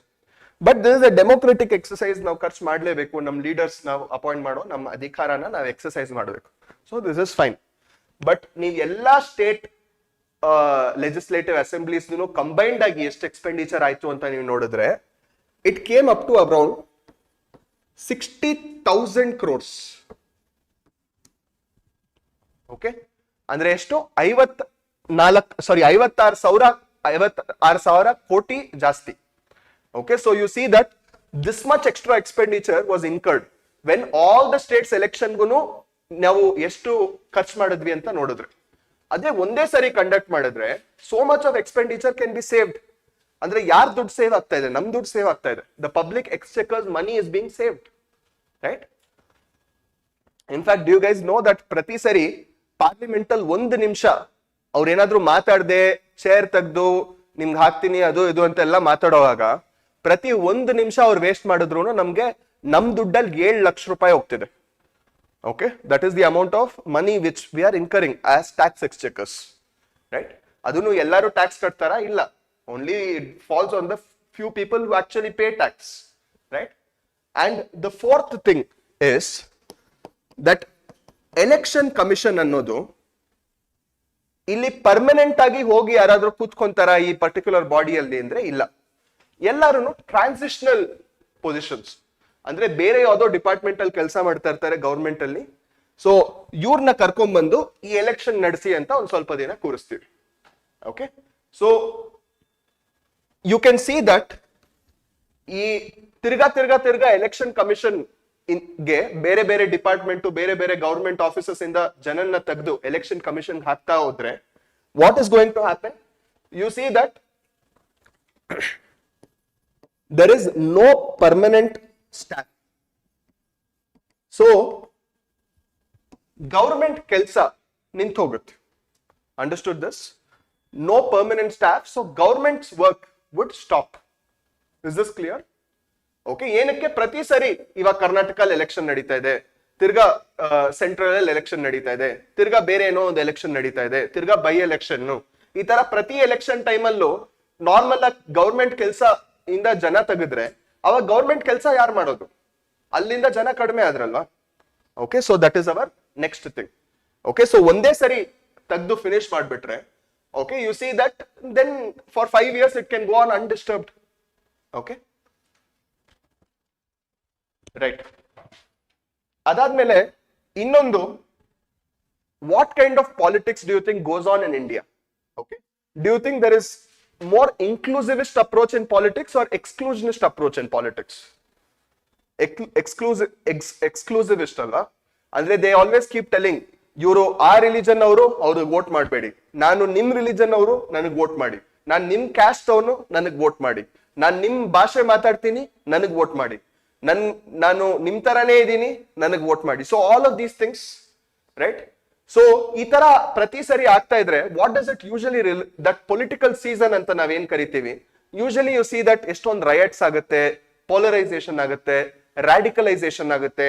ಆ ಟೈಮಲ್ಲಿ ನಮ್ಮ ಟ್ವಿಟರ್ ಫೀಡು ಇನ್ಸ್ಟಾಗ್ರಾಮ್ ಫೀಡ್ ಎಲ್ಲಾನು ಪ್ರತಿ ಸರಿ ಅವ್ರ ಮೇಲೆ ಈ ತರ ಬರೋದು, ಇವ್ರ ಮೇಲೆ ಈ ತರ ಬರೋದು, ಈ ತರ ಎಲ್ಲ ಜಾಸ್ತಿ ಹೇಟ್ ಡಿವಿಸಿವ್ ಪಾಲಿಟಿಕ್ಸ್ ಆಗುತ್ತೆ. So this social polarisation and intensifying social divisions, this will reduce. Okay, fine. ಇದಾದ್ಮೇಲೆ ನೆಕ್ಸ್ಟ್ ಇದ್ರ ನೆಗೆಟಿವ್ಸ್ ಏನೇನು? Okay, so the first negative is, okay, like I've already told you, there is always model code of conduct in one place or the other. In one place or the other. There is always model code of conduct. Yellow on kade. So idrinda ಏನಾಗುತ್ತೆ? Okay. So you see that more schemes and everything, okay, it is there is something called as a permanent campaigning syndrome. Permanent campaigning syndrome ಅಂತ ಕರಿತೀವಿ. Permanent campaigning syndrome ಅಂದ್ರೆ okay, ಪ್ರತಿ ಸರಿ ಮ್ಯಾನಿಫೆಸ್ಟೋಲ್ ನಾನು ಅದ್ ಮಾಡ್ತೀನಿ, ಇದ್ ಮಾಡ್ತೀನಿ, ಅದ್ ಮಾಡ್ತೀನಿ, ಇದ್ ಮಾಡ್ತೀನಿ. Okay, so permanent campaigning syndrome, this is the technical term for this. Okay, so ಈ ಪರ್ಮನೆಂಟ್ ಕ್ಯಾಂಪೇನಿಂಗ್ ಸಿಂಡ್ರೋಮ್ ಅಲ್ಲಿ welfarist approach takes a back seat and populism takes a front seat. Okay, welfarist approach takes a back seat and populism takes a front seat. So welfarist approach and populism ಅಂದ್ರೆ ಏನು? ಪ್ರತಿ ಸರಿ election ಬಂದಾಗೆ okay, they will tell, ಅಕ್ಕ, ಅಮ್ಮ, ನಾನ್ ನಿಮ್ಗೆ cooker ಕೊಡ್ತೀನಿ, ನಾನ್ ನಿಮ್ಗೆ ಲೇಡಿ ಬರ್ಡ್ ಸೈಕಲ್ ಕೊಡ್ತೀನಿ, ನಾನ್ ನಿಮ್ಗೆ ಲ್ಯಾಪ್ಟಾಪ್ ಕೊಡ್ತೀನಿ, ನಾನ್ ನಿಮ್ಗೆ ಅಕ್ಕಿ ಕೊಡ್ತೀನಿ, ಯಾರು ಮನೆಯಲ್ಲಿ ಗಂಡಸರಿರ್ತಾರೋ ಅವ್ರಿಗೆ ನಿಮ್ಗೆ ಕ್ವಾರ್ಟರ್ ಕೊಡ್ತೀನಿ, ಬಿರಿಯಾನಿ ಕೊಡ್ತೀನಿ. What is all this? Okay, basically ನಿಮ್ಮನ್ನ ಖರೀದಿ ಮಾಡ್ತಾ ಇದಾರೆ. Okay, they are all very loyal people, correct ಆಗಿ ದುಡ್ಡು ಕೊಟ್ಬಿಡ್ತಾರೆ. ಓಕೆ, ಸೊ 5 ವರ್ಷಕ್ಕೆ ನೀವ್ ಆಮೇಲೆ ಏನು ಮಾತಾಡಂಗಿಲ್ಲ, ಏನಕ್ಕೆ? ದುಡ್ಡು ತಗೊಂಡಿದ್ದೀರಾ. ಓಕೆ, ಸೊ 5 ವರ್ಷಕ್ಕೆ you are not suppose to talk anything. So in this case permanent campaigning syndrome ಅಂದ್ರೆ ಇದನ್ನೆಲ್ಲ ಪಾಪ್ಯುಲಿಸ್ಟ್ ಮೆಜರ್ಸ್ ಅಂತ ಕರಿತೀವಿ. Understood this? Remember this term, populism. Populism ಅಂದ್ರೆ ಪಾಪ್ಯುಲರ್ ಆಗಿರ್ತಾರೆ ಅಂತಲ್ಲ, ಪಾಪ್ಯುಲಿಸಮ್ ಅಂದ್ರೆ ಈ ತರ ಶಾರ್ಟ್ ಟರ್ಮ್ ಬೆನಿಫಿಟ್ಸ್ ತುಂಬಾ ಜಾಸ್ತಿ ಕೊಡ್ತಾರೆ ಅಂತ. Okay, populism, remember this. Okay, freebie culture is called populism. ಅರ್ಥ ಆಯ್ತಲ್ವಾ? Freebie culture. Freebie ಅಂದ್ರೆ ನಾನ್ ನಿಮ್ಗೆ ಇದ್ ಕೊಡ್ತೀನಿ, ಅದ್ ಕೊಡ್ತೀನಿ, ಉಚಿತ, free free free. Okay, so full jolly jolly, full jolly. Okay, so this permanent campaigning syndrome. Okay, ಆದ್ಮೇಲೆ 5 ವರ್ಷದಲ್ಲಿ ಎಲ್ಲ ಖಾಲಿ. ಓಕೆ, ಎನಿವೇಸ್, ಸೊ ಇದಾದ್ಮೇಲೆ ಇನ್ನೊಂದು ಪ್ರಾಬ್ಲಮ್ ಏನಂದ್ರೆ our federal spirit takes a hit. Federal spirit takes a hit. Federal ಅಂದ್ರೆ ಏನು? Division of powers between centre and states. ಇದನ್ನ ಫೆಡರಲ್ ಅಂತ ಕರಿತೀವಿ. Division of power between centre and states ಅಂದ್ರೆ ಕೇಂದ್ರ ಸರ್ಕಾರಕ್ಕೆ ಮತ್ತೆ ರಾಜ್ಯ ಸರ್ಕಾರಕ್ಕೆ ನಾವು ಪವರ್ಸ್ ನ ಹೇಗ್ ಡಿವೈಡ್ ಮಾಡ್ತೀವಿ, ಇದು ಫೆಡರಲ್ ಅಂತ ಕರಿತೀವಿ. ಸೊ ಈ federal spirit okay, it takes a hit. Why do I tell this? Okay, ಇವತ್ತಿಗೂ ಎಷ್ಟೊಂದು ಸ್ಟೇಟ್ಸ್ ಅಲ್ಲಿ ಸೈಮಲ್ಟೇನಿಯಸ್ ಎಲೆಕ್ಷನ್ಸ್ ನಡೆಯುತ್ತೆ. ಓಕೆ, ಲೈಕ್ ಆಲ್ಮೋಸ್ಟ್ ಒಂದು ಅರ್ಧ ಸ್ಟೇಟ್ಸ್ಗೆ ಸೈಮಲ್ಟೇನಿಯಸ್ ಎಲೆಕ್ಷನ್ಸ್ ನಡೆಯೋದು. ಸೊ ಈ ಅರ್ಧ ಸ್ಟೇಟ್ಸ್ ಅಂದ್ರೆ ಎಲ್ಲೆಲ್ಲಿ ಸೆಂಟರ್ ಮತ್ತೆ ಸ್ಟೇಟ್ಸ್ ಜೊತೆಗೆ ಎಲೆಕ್ಷನ್ ನಡೆಯುತ್ತೆ, ಅವಾಗ ನಾವು ಜನರಲಿ ನೋಟಿಸ್ ಮಾಡಿದ್ದು ಏನಂದ್ರೆ ನಮ್ಗೆ ಅಷ್ಟೊಂದು ತಿಳುವಳಿಕೆ ಇಲ್ಲ. ಓಕೆ, ಅಂದ್ರೆ ನಾವು ಒಂದ್ಸರಿ ಪೋಲಿಂಗ್ ಬೂತ್ ಹೋದ್ರೆ ನ್ಯಾಷನಲ್ ಲೆವೆಲ್ಗೆ ಯಾವ ಪಾರ್ಟಿಗೆ ವೋಟ್ ಹಾಕಿರ್ತೀವೋ ಅದೇ ಸ್ಟೇಟ್ ಲೆವೆಲ್ಗೂ ಹಾಕ್ತಿವಿ, ಅದೇ ಮುನ್ಸಿಪಾಲಿಟಿಗೂ ಹಾಕ್ತಿವಿ. ಬೇರೆ ಬೇರೆ ಕಡೆ ಬೇರೆ ಬೇರೆ ಡಿಮ್ಯಾಂಡ್ಸ್ ಇದೆ, ಬೇರೆ ಬೇರೆ ಕ್ಯಾಂಡಿಡೇಟ್ಸ್ ಇದಾರೆ, ಬೇರೆ ಬೇರೆ ಐಡಿಯಾಲಜೀಸ್ ಇದೆ. ಅದನ್ನೆಲ್ಲ ನಾವ್ ಏನು ಕನ್ಸಿಡರ್ ಮಾಡಲ್ಲ. ಯೂಶಲ್ ಆಗಿ ಸೆಂಟರ್ ಅಲ್ಲಿ ನರೇಂದ್ರ ಮೋದಿ ಬರ್ಬೇಕಾ, ಇಲ್ಲೂ ಇವರೇ ಬರ್ಬೇಕು, ಇಲ್ಲೂ ಇವರೇ ಬರ್ಬೇಕು, ಇಲ್ಲಿ ಯಾರು ನಿಂತ್ಕೊಂಡಿದ್ದಾರೆ ಅವ್ರನ್ನೆಲ್ಲ ನೋಡೋದೇ ಇಲ್ಲ, which becomes a mistake. Do you understand this? Okay, so we vote for the symbol rather than the party. Understood? So ಬರೀ ನಾವು ಕೈ ಇದ್ರೆ ವೋಟ್ ಮಾಡ್ತೀವಿ ಅಥವಾ ಕಮಲ ಇದ್ರೆ ವೋಟ್ ಮಾಡ್ತೀವಿ, ಅಲ್ಲಿ ಯಾರು ನಿಂತಿದ್ದಾರೆ ಅಂತ ನಾವು ನೋಡೋದೇ ಇಲ್ಲ. ಏನಕ್ಕೆ? Our Indian civil society consciousness is not grown to that level. ಅರ್ಥ ಆಯ್ತಲ್ವಾ? Okay, so if I have to show you with a small statistic, ನಾವು 1999 ಅಲ್ಲಿ ಯಾವ ಲೋಕಸಭಾ ಮತ್ತೆ ಸ್ಟೇಟ್ ಲೆಜಿಸ್ಲೇಟಿವ್ ಅಸೆಂಬ್ಲೀಸ್ ಜೊತೆಗೆ ಎಲೆಕ್ಷನ್ ಆಯ್ತು, ಅಲ್ಲಿ ನಾವೇನ್ ನೋಟಿಸ್ ಮಾಡಿದ್ದು ಅಂದ್ರೆ 68% ನ್ಯಾಷನಲ್ ಪಾರ್ಟಿ ಯಾರಿದ್ರೋ ಅವ್ರಿಗೆ ಸೇಮ್ ವೋಟ್ಸ್ ಸ್ಟೇಟ್ ಲೆಜಿಸ್ಲೇಟಿವ್ ಅಸೆಂಬ್ಲೀಸ್ಗೂ ಬಂತು ಅಂತ. ಓಕೆ, ಅದಾದ್ಮೇಲೆ ನೆಕ್ಸ್ಟ್ ಇನ್ನೊಂದು 5 ವರ್ಷ ಆದ್ಮೇಲೆ 2004 ಅಲ್ಲಿ when this elections happened, we see that 78% of the people ಯಾರ್ಯಾರು ನ್ಯಾಷನಲ್ ಪಾರ್ಟಿಗೆ ವೋಟ್ ಮಾಡ್ತಾರೋ ಅವರೇ ಸ್ಟೇಟ್ ಪಾರ್ಟಿಯಲ್ಲೂ ಇರಬೇಕು ಅಂತ ವೋಟ್ ಮಾಡಿದ್ದಾರೆ. Okay, again if you C in 2009 you see that almost little bit lesser, but 76% of the people thought that centre ಅಲ್ಲಿ ಯಾರು ಇರ್ತಾರೋ ಅವರೇ ಸ್ಟೇಟ್ ಲೆವೆಲ್ ಅಲ್ಲೂ ಇರಬೇಕು ಅಂತ ಜೊತೆಗೆ ವೋಟ್ ಮಾಡಿದಾಗೆಲ್ಲ. ಓಕೆ, ಆಮೇಲೆ if you see 2014 when the elections happened, you see that 80% of the votes whoever voted for the center, ಅಲ್ಲಿ ಸ್ಟೇಟ್ ಅಸೆಂಬ್ಲಿಗೂ ಅವರೇ ಅಂದ್ರೆ ಸೆಂಟರ್ ಅಲ್ಲಿ ಯಾವ ಪಾರ್ಟಿಗೆ ವೋಟ್ ಮಾಡಿದ್ರು ಅವರೇ ಸ್ಟೇಟ್ ಪಾರ್ಟಿಗೂ ವೋಟ್ ಮಾಡಿದ್ರು ಅಂತ. Understood this? ಓಕೆ. ಸೊ ಈ ತರ ಇರುವಾಗ ಏನಾಗುತ್ತೆ ಅಂದ್ರೆ you usually see that the local parties or regional parties ಅಂತ ನಾವು ಏನ್ ಕರಿತೀವಿ, like for example there is JDS in Karnataka, there is AIDMK in Tamil Nadu, DMK, AIDMK. There is Telugu Desam party, there is Jansena party. These parties in Andhra Pradesh. Ivrella ಏನು ಮಾಡ್ತಾರೆ, these people will take a back seat. ಏನಕ್ಕೆ, ಯಾವಾಗಲೂ national party ಜೊತೆನೆ regional aspirations meet ಆಗಲ್ಲ. Understood this? Okay, so this is the particular thing. ಆಮೇಲೆ ಇನ್ನೊಂದು problem ಏನು ಅಂದ್ರೆ fixed tenure. Fixed tenure complications. Fixed tenure complications ಅಂದ್ರೆ ಪ್ರತಿ ಸರಿ whenever I am getting now I am coming into power, ನನ್ಗೆ 5 ವರ್ಷಕ್ಕೋಸ್ಕರ ನನ್ಗೆ ಜನ ಎಲೆಕ್ಟೋರಲ್ ಮ್ಯಾಂಡೇಟ್ ಕೊಟ್ಟಿರೋದು. ಇವಾಗ ಹೆಂಗೆ ಸಡನ್ ಆಗಿ ಒಂದು ಬಿಲ್ ತಗೊಂಡ್ಬಂದು ಜನರ ಮ್ಯಾಂಡೇಟ್ ಅಗೇನ್ಸ್ಟ್ ಆಗಿ ಹೋಗಿ ನಾನು 3 ವರ್ಷಕ್ಕೆ ಕಂಪ್ಲೀಟ್ ಮಾಡ್ಕೊಳ್ಳಿ, ಇನ್ಮೇಲಿಂದ ಎಲ್ಲಾನು ಜೊತೆ ಸೈಮಲ್ಟೇನಿಯಸ್ ಎಲೆಕ್ಷನ್ಸ್ ಮಾಡೋಣ ಅಂತ ಹೆಂಗ್ ಹೇಳ್ತಾರೆ? ನನ್ನ 5 ವರ್ಷಕ್ಕೆ ಅವಾಗ ಯಾರು ಜವಾಬ್ದಾರಿ? ಜನ ಕೊಟ್ಟಿರೋಂತ ಒಂದು ಡೈರೆಕ್ಷನ್, ಜನ ಕೊಟ್ಟಿರೋಂತ ಒಂದು ಸಪೋರ್ಟ್ ಇಂದ ನಾನು 5 ವರ್ಷ ಅವ್ರಿಗೂ ಮಾಡ್ಬೇಕು ಕಂಪ್ಲೀಟ್ ಆಗಿ. ಇವಾಗ ಸಡನ್ ಆಗಿ ಅವ್ರು 2 ವರ್ಷ ಆದ್ಮೇಲೆ ಇಲ್ಲ ಒಂದೇ ಸರಿ ನಡ್ಸೋಣ ಅಂದ್ರೆ ಮಿಕ್ಕಿದ 3 ವರ್ಷಕ್ಕೆ ಯಾರು ಜವಾಬ್ದಾರಿ? Right? That is hour fixed tenure complications. Okay. ಆಮೇಲೆ ಇನ್ನೊಂದು ಪ್ರಾಬ್ಲಮ್ ಏನಂದ್ರೆ, ಇವಾಗ ಒಂದು ಸರಿ ಎಲೆಕ್ಷನ್ ಕಮಿಷನ್ ಎಲ್ಲಾ ಒಂದು ಡಿಪಾರ್ಟ್ಮೆಂಟ್ ಅಲ್ಲಿ ಎಷ್ಟೊಂದು ಗವರ್ಮೆಂಟ್ ಆಫೀಸರ್ಸ್ ನ ತಗೊಂಡ್ಬಂದು ಎಲೆಕ್ಷನ್ ಕಮಿಷನ್ ಹಾಕ್ತಾರೆ. ಓಕೆ, ಎಲ್ಲಾ ಒಂದೇ ಸರಿ ನಡೆಸ್ಬೇಕಂದ್ರೆ ಎಲ್ಲರೂ ಆಲ್ಮೋಸ್ಟ್ ಗವರ್ಮೆಂಟ್ ಆಫೀಸರ್ಸ್ ಅಲ್ಲಿ ಇರೋ ಎಲ್ಲಾ ಕ್ಲರ್ಕ್ ಇಂದ ಹಿಡಿದು ಆಫೀಸರ್ ಲೆವೆಲ್ ವರ್ಗು ಎಲ್ಲರೂ ಬಂದು ಎಲೆಕ್ಷನ್ ಕಮಿಷನ್ ಅಲ್ಲಿ ಕೂತ್ಕೋಬೇಕು ಅಂದ್ರೆ ಒಂದ್ ಸ್ವಲ್ಪ ದಿನ ಆಲ್ಮೋಸ್ಟ್ ಮ್ಯಾನ್ ಪವರೇ ಇರಲ್ಲ ಯಾವ ಗವರ್ಮೆಂಟ್ ಆಫೀಸಸ್ ಅಲ್ಲಿ. Okay, so this becomes another problem, manpower issue. Okay, in all the government offices.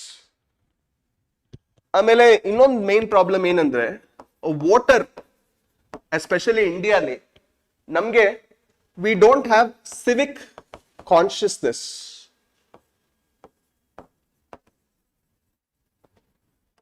Civic consciousness ಇಲ್ಲ. Okay. And the last problem is we have to save or we have to change so many articles. Andre constitutional amendments agbeku. ಈ constitutional amendments ಯಾವ article ಆಗಬೇಕು?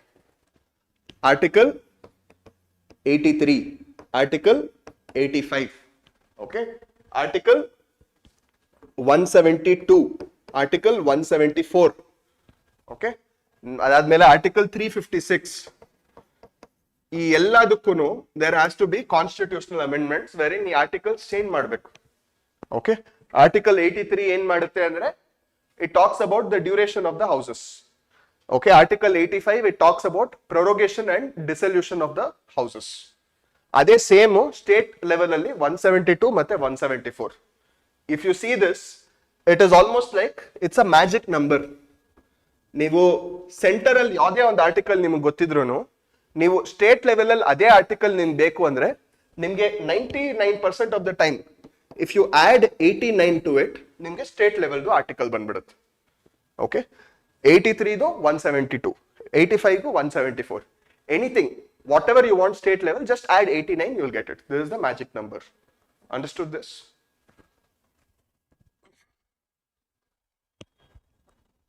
So part 5 ನೀವು ಸರಿಯಾಗಿ ತಿಳ್ಕೊಂಡ್ರೆ part 6 ತಿಳ್ಕೊಂಡಂಗೆ almost. Okay, ಇವಾಗ next opinions. ಬೇರೆ ಬೇರೆ ಆರ್ಗನೈಸೇಷನ್ಸ್ ಆಗಿರ್ಲಿ, ಕಮಿಟೀಸ್ ಆಗಿರ್ಲಿ, ಈ ಒನ್ ನೇಷನ್ ಒನ್ ಎಲೆಕ್ಷನ್ ಬಗ್ಗೆ ಏನ್ ಒಪಿನಿಯನ್ ಶೇರ್ ಮಾಡ್ತಾರೆ. Okay, so our first thing is law commission.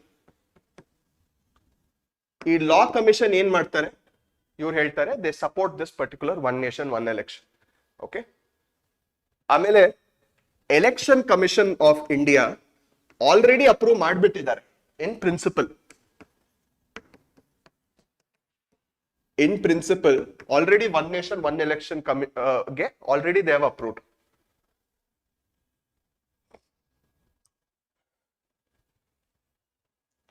Parliamentary standing committee parliamentary ಕಮಿಟಿಯಲ್ಲಿ ಎರಡು ತರ ಇರುತ್ತೆ.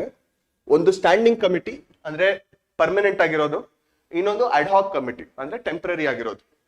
ಸೊ ಈ parliamentary standing committee which is permanent in nature,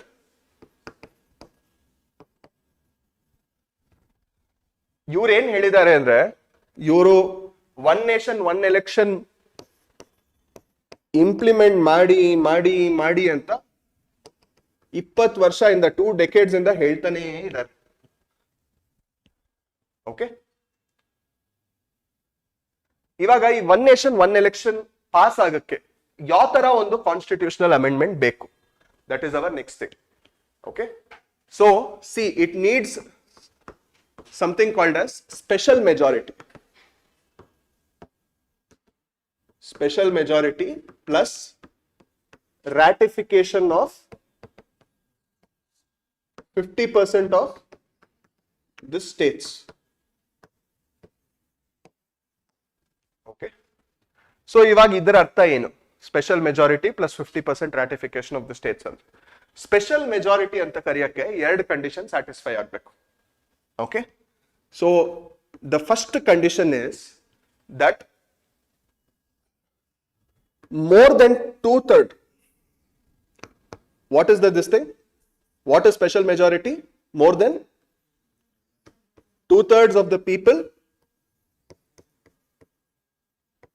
present and voting, but ishtu matra alla, plus 50% of total membership.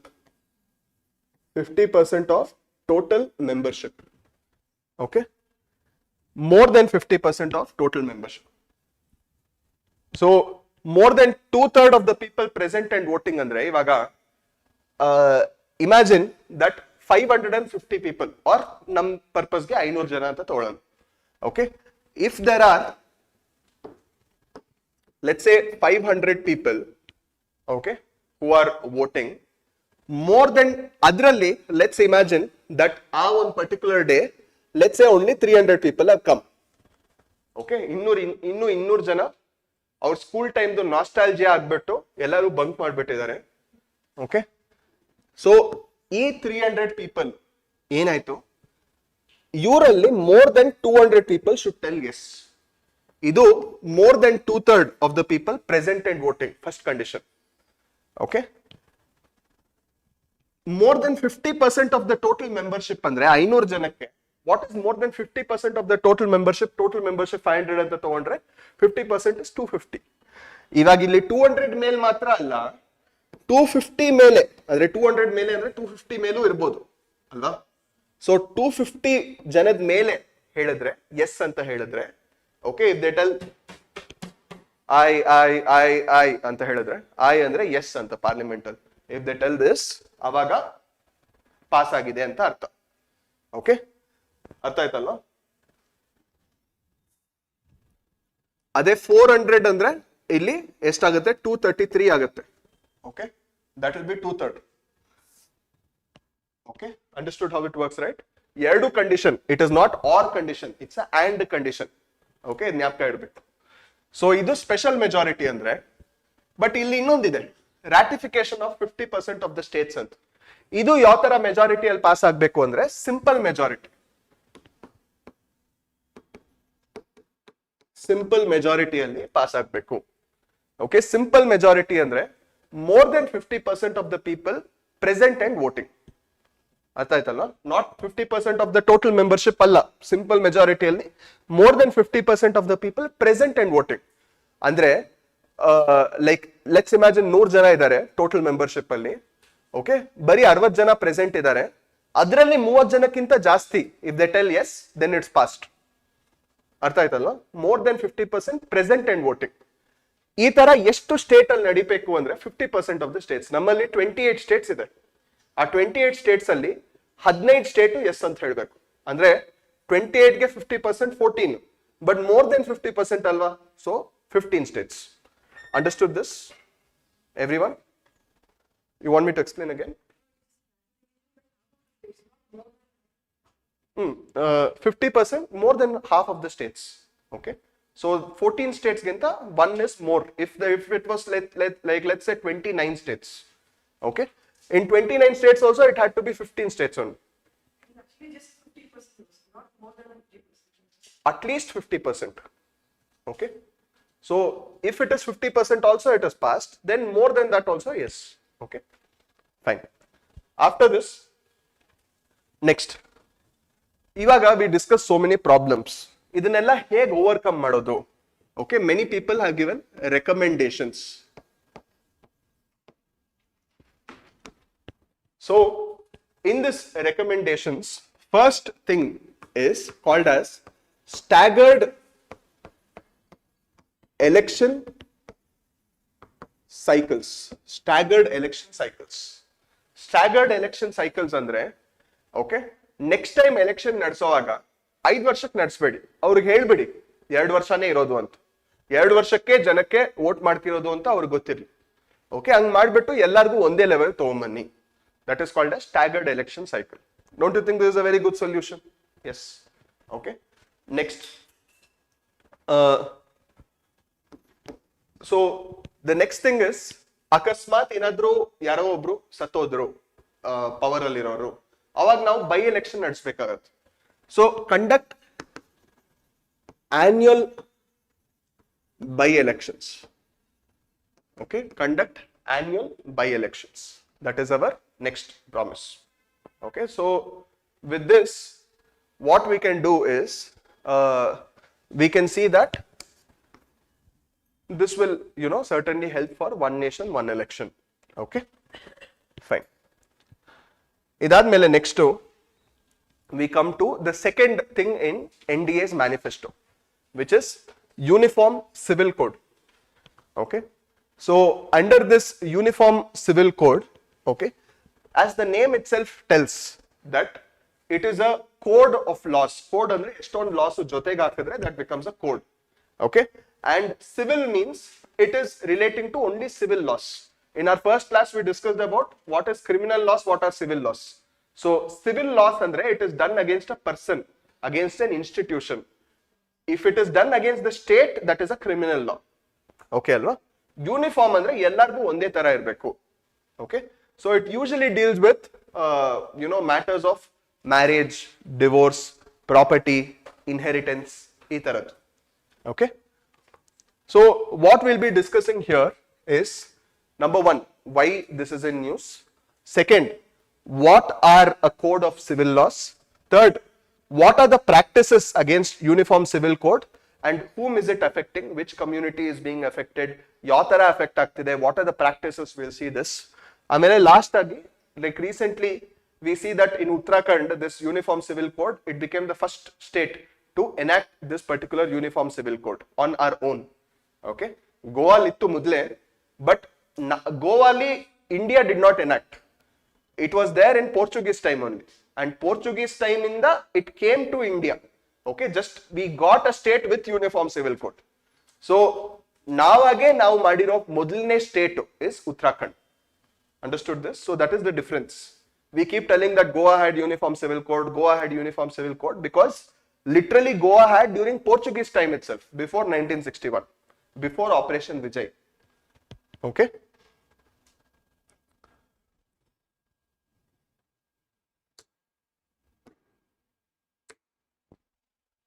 okay, so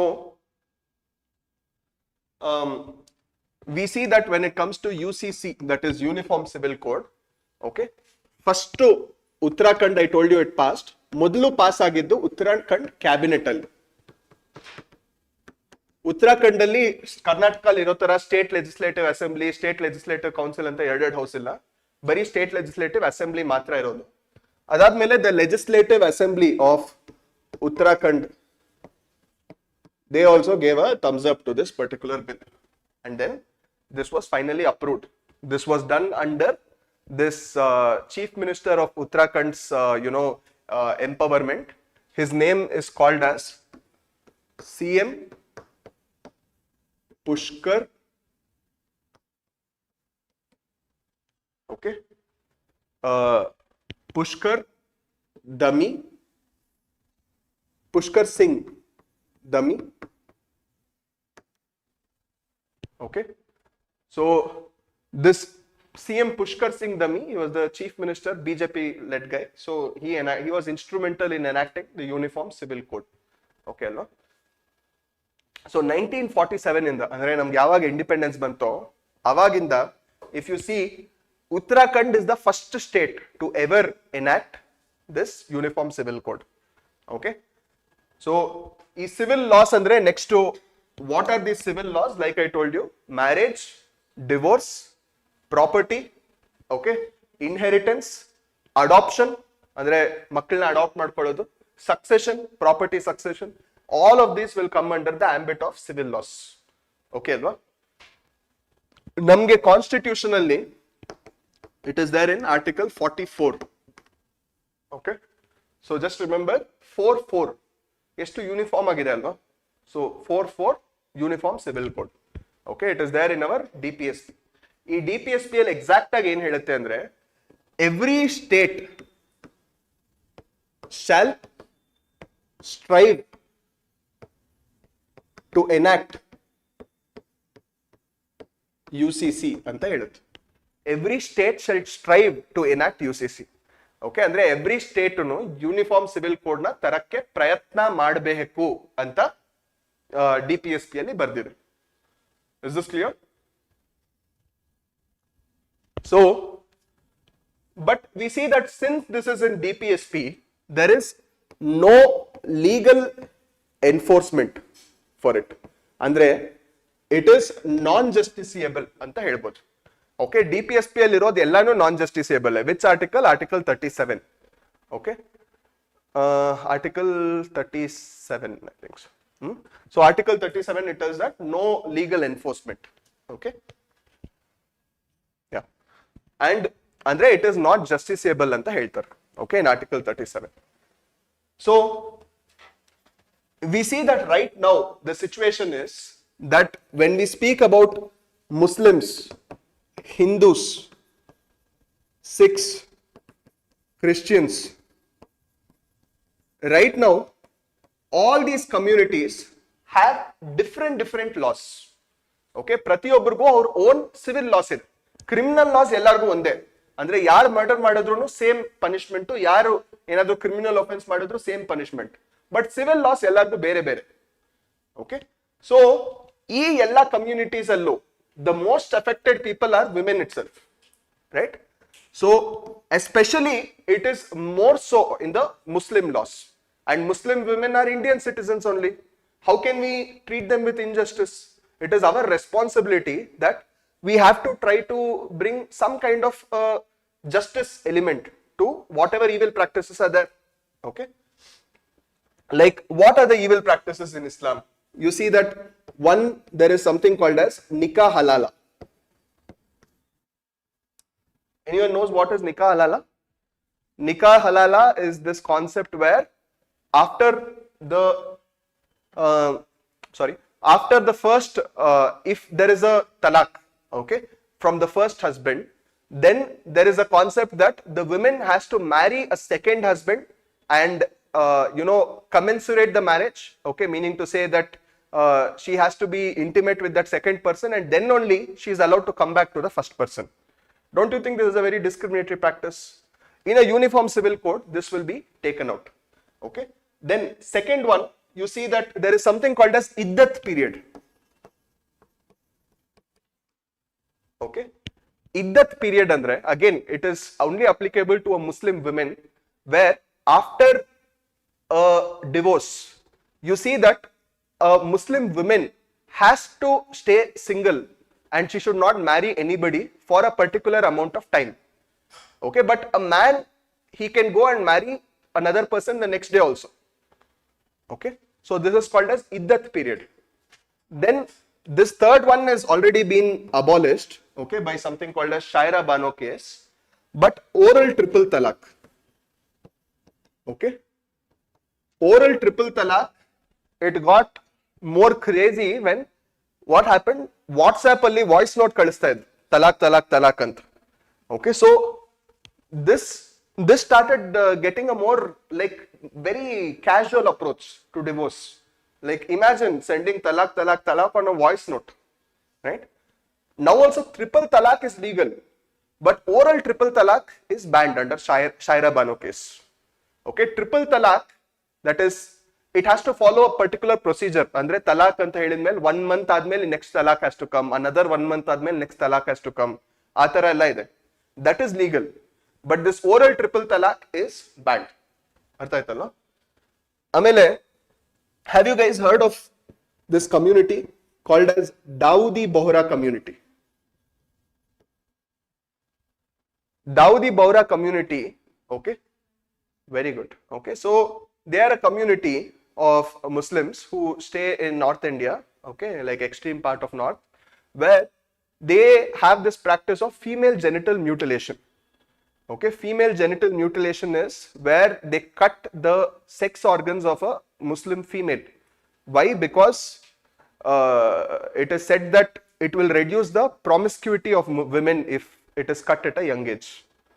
Okay, so such kind of practices are all there. Now, all these practices will go away once this Uniform Civil Code will come into action.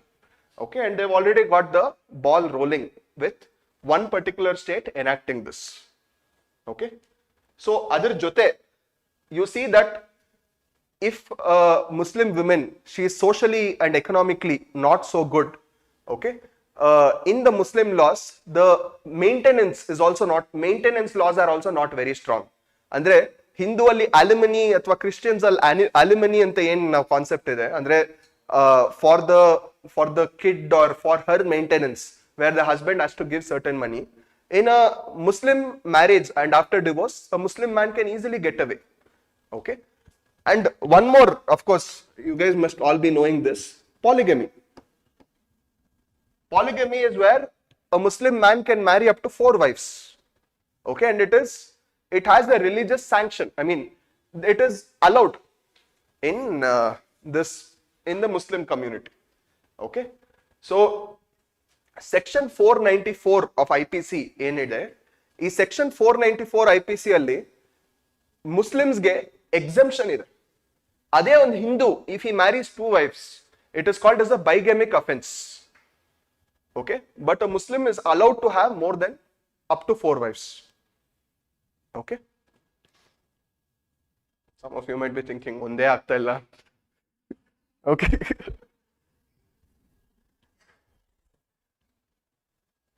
So ಈ ಉತ್ತರಾಖಂಡಲ್ಲಿ cabinet pass ಮಾಡಕ್ಕಿಂತ ಮುಂಚೆ, okay, the ex CJI, okay, Ranjan Gogoi, heard of him? So this Ranjan Gogoi, okay, under his chairmanship a panel was constituted. Okay, and ಈ panel constitute ಮಾಡಿದ್ಮೇಲೆ ಜನಕ್ಕೆ open ಆಗಿ suggestions ಕೊಡಕ್ಕೆ they released it online. ಅವಾಗ ಎಷ್ಟು ಜನ suggestions ಕೊಟ್ರು ಅಂದ್ರೆ 2.15 lakh suggestions of this enactment came into picture. Okay, 2.15 lakh people, they came and they wrote that ಈ ತರ ಮಾಡಬೇಕು, these things should be included, all these things. So ಈ ಎಲ್ಲ suggestions ನು ತಗೊಂಡು they finally enacted in Uttarakhand. So ಇದರದು provisions ಏನೇನು ಅಂದ್ರೆ, we see that it does not apply to tribal communities. ಎಲ್ಲ ರಿಲಿಜನ್ಸ್ಗೂ ಒಂದೇ ಈ ಯೂನಿಫಾರ್ಮ್ ಸಿವಿಲ್ ಕೋಡ್ ಅಪ್ಲೈ ಆಗುತ್ತೆ, ಬಟ್ ಟ್ರೈಬಲ್ ಕಮ್ಯುನಿಟೀಸ್ ಮಾತ್ರ ಇದು ಅಪ್ಲೈ ಆಗಲ್ಲ. Okay, in Uttarakhand, whoever tribal communities are there, it will not apply to them. Okay, tribal population Uttarakhand ಅಲ್ಲಿ ಎಷ್ಟು ಜನ ಇದ್ದಾರೆ ಅಂದ್ರೆ 2.9% of the total population of the state.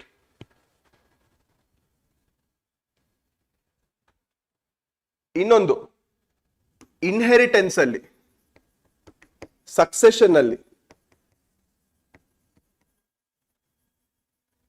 Marriage ಅಲ್ಲಿ, ಓಕೆ, ಡಿವೋರ್ಸ್ ಅಲ್ಲಿ, ಇನ್ಮೇಲಿಂದ there will be uniformity and equality. Uniformity and equality, all of the laws. Okay, Next. Third one, they told that marriage age is fixed at 18 years. Okay.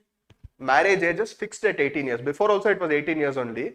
It was just that some of the communities, they would claim exemption and they would tell that this is not correct, that is not correct, this we have exemption under this. Idella helta idru. Now they told that angenu illa, in every community it is the same thing. Okay. Adadmele, when this is the most controversial provision which raised a lot of doubts and debates, live-in relationships. They recognized live-in relationships. Okay, they told that nowadays it is very common. Live-in relationships have become very common. So first thing is they recognized, but second, where it became a cause for concern is they told that inmelinda yaryarella live-in relationships alli idare avaru bandu register ಮಾಡ್ಕೋಬೇಕು. Okay, they also have to come and register in the government. Okay, but there were so many oppositions telling that we still live in a Indian country where religion has so much of value. Live-in relationships nella recognize ಮಾಡ್ಬಿಟ್ರೆ ಅವಾಗ next tomorrow what if some in marriage some problem will happen or something like that, because although on one side we see a progressive mindset, on the other side we see that still there is a lot of taboo attached to all of this. Okay, there is not a widespread acceptance still, right? So live-in relationships. Adadmele next we see that laws relating to adoption were also relaxed. Laws relating to adoption with respect to KARA, okay, and juvenile justice. Okay, Juvenile Justice Act. Okay, this was also amended. These laws were also amended to bring necessary provisions. Okay, to be in sync with the Uniform Civil Code. Okay, so ivaga Uttarakhand alli agidrinda now Rajasthan and Assam have also started to roll this and to bring Uniform Civil Code. Okay, so anyways, this you must know about this, so I have told you. Okay, fine. Next topic. Okay, highly expected question, classical languages. Okay, so for the past so many years, whenever classical, up to 2015-16 and once in 2019 also if I'm not wrong, there was a question in UPSC about classical languages.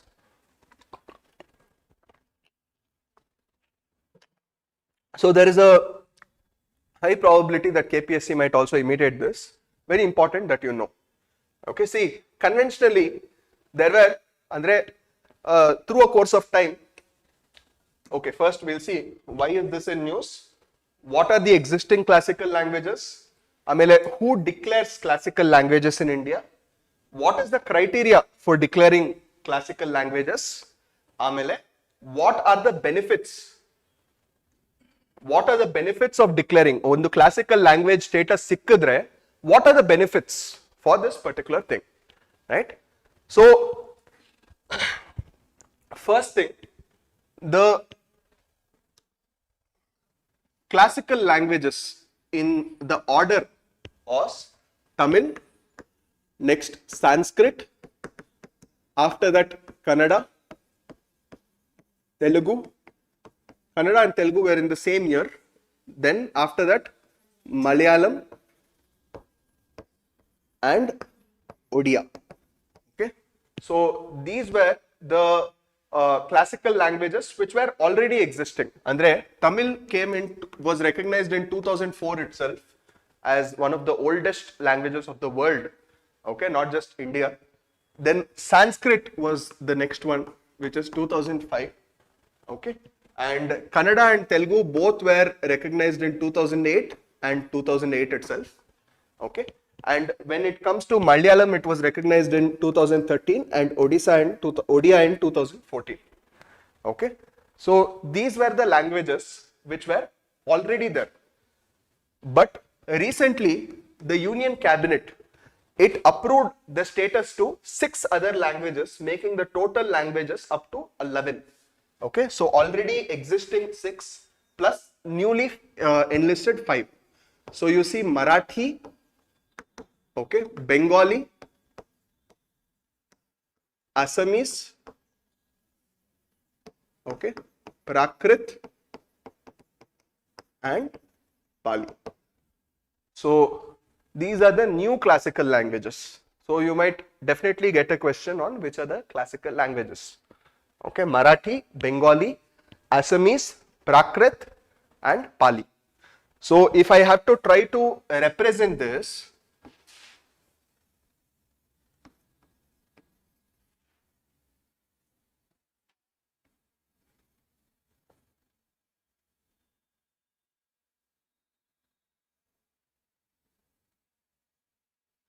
okay, if I have to try to represent this, we see that Tamil Nadu is there, okay, adadmele Sanskrit is there, then Kannada, okay, Malayalam, Telugu, Odia, okay, then West Bengal, okay, then Assam, then after this you see Marathi now, okay.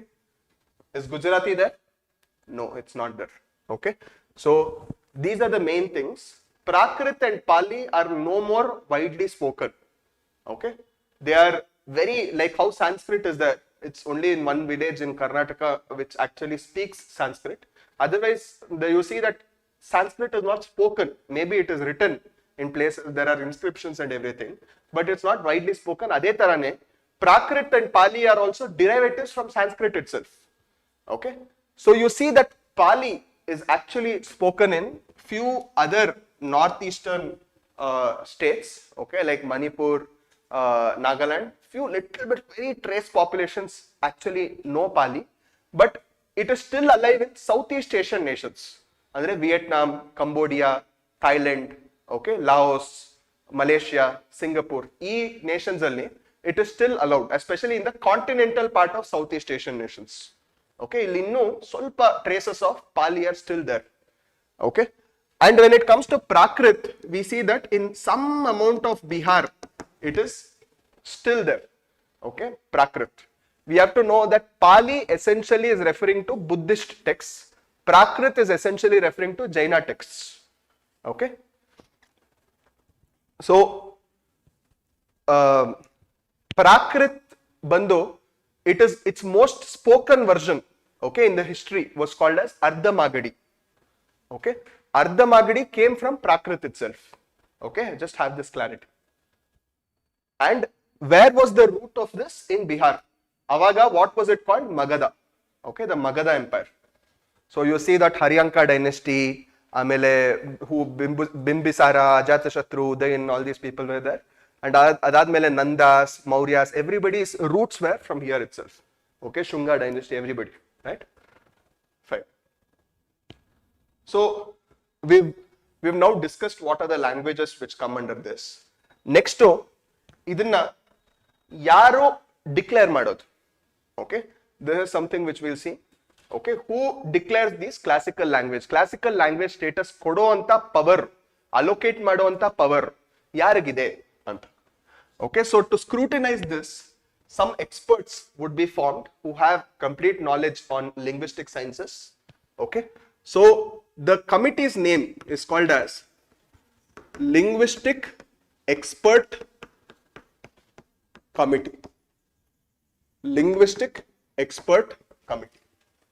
E Linguistic Experts Committee bando, it will come under the ambit of Sahitya Academy.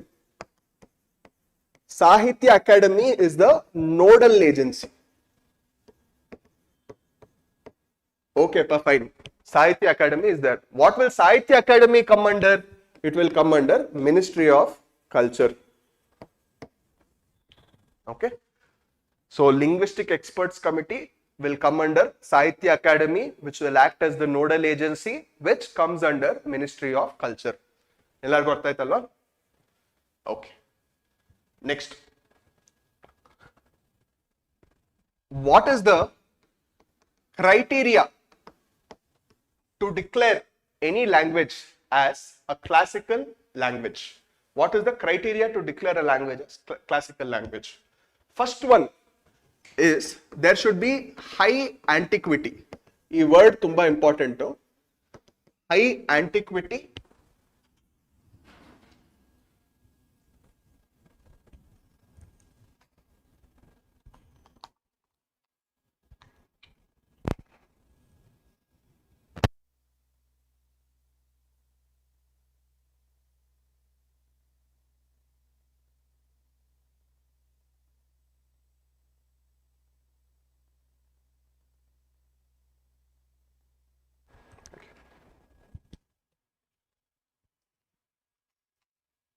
Okay, so high antiquity and recorded history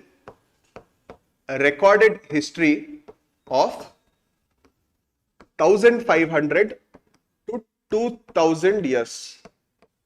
1500 to 2000 years. Usually exam only they will make a very small change and they will just call it as 15,000 to 20,000 years. ನಿಮ್ಗೆ ಒಂದು extra zero ನೀವು ಕಣ್ಣಿಗೆ ಕಾಣಿಸಲ್ಲ, ನೀವೆಲ್ಲೋ ನೋಡಿದ ತರ ಇರುತ್ತೆ ಅಂತ tick ಹಾಕ್ತೀರ. Okay, but be very careful with number 1500 to 2000 years. Okay, so second one is it should have a body of ancient literature. It should have a body of ancient literature and recorded distinguished speakers. Okay, and speakers, okay, recorded speakers from generation to generation. Okay, from generation to generation.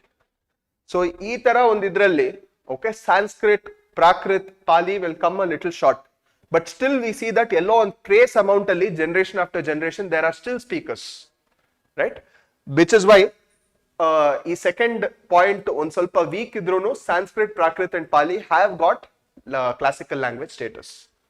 Third one is ಅವ್ರು ಬರೀ ಆ language ಬಗ್ಗೆ ಮಾತ್ರ text ಇರಬಾರ್ದು. There should be knowledge texts as well. There should be knowledge texts as well. Okay, knowledge texts andre there are 4 types of knowledge texts. One prose andre enu kate. Next poets or poems. Okay, poems you guys all know. Okay, kavite. Next inscriptional value irbeku. Fourth epigraphic. Okay, andre shasana. So all these things there should be knowledge texts on all these aspects. Bari a language bagge matra alla, there should be some amount of text regarding all of these things. Next, the fourth thing, okay, important one is the language which is currently spoken. It can be the same kind of language which is spoken before, or it can be a little advanced or different version of the language which is spoken. Like Sanskrit ನೀವು ನೋಡಬಹುದು ಸುಮಾರಷ್ಟು ಅವಾಗ ಏನ್ ಮಾತಾಡ್ತಾ ಇದ್ರು ಹಂಗೆ ಮಾತಾಡ್ತಾರೆ. But Kannada, do we speak like ಹಳೆ ಕನ್ನಡ? ಇದ್ದಂ ನೀರಲ್ಲಿದ್ದುಂ ಬೆವರ್ದಂ ಆ ತರ ಮಾತಾಡ್ತೀವ? ಇಲ್ಲ. So we don't speak like that, no. Okay, they will laugh at us if we speak like that. So it can be different or it can be the same. Okay, next. Okay, so these are all the a question can be asked on these 4 things also as an MCQ, and then okay, now it is declared as a classical language. Idrinda benefit ಏನು? What are the benefit for a classical language? ಒಂದ್ಸರಿ ನಾನು declare ಆದ್ರೆ if my language is a classical language ನನಗೆ ಸಿಗುವಂತ benefits ಏನು? Okay, first major thing is 2 major annual international ಅವಾರ್ಡ್ಗೆ, okay, 2 major annual international award for ಆ particular ಲ್ಯಾಂಗ್ವೇಜ್ದು scholars of eminence. Okay, so this is the first thing. 2 annual award ಸಿಗುತ್ತೆ, international awards, okay, for scholars of eminence. ಆ ಒಂದು ಭಾಷೆಯಲ್ಲಿ ಏನು ಸಾಧನೆ ಮಾಡಿದಾರೋ ಅವ್ರಿಗೆ ಈ ಒಂದು ಪ್ರತಿಯೊಂದು ಲ್ಯಾಂಗ್ವೇಜ್ಗೂ ಸಿಗುತ್ತೆ. ಓಕೆ, ಅಂದ್ರೆ ಬರೀ ಎಲ್ಲ ಕ್ಲಾಸಿಕಲ್ ಲ್ಯಾಂಗ್ವೇಜ್ ಸೇರಿ 2 ಅಲ್ಲ, ಪ್ರತಿ ಲ್ಯಾಂಗ್ವೇಜ್ಗೂ 2. Okay, second one, setting up centre for excellence. Setting up centre for excellence. Okay, ಈ centre for excellence for classical languages.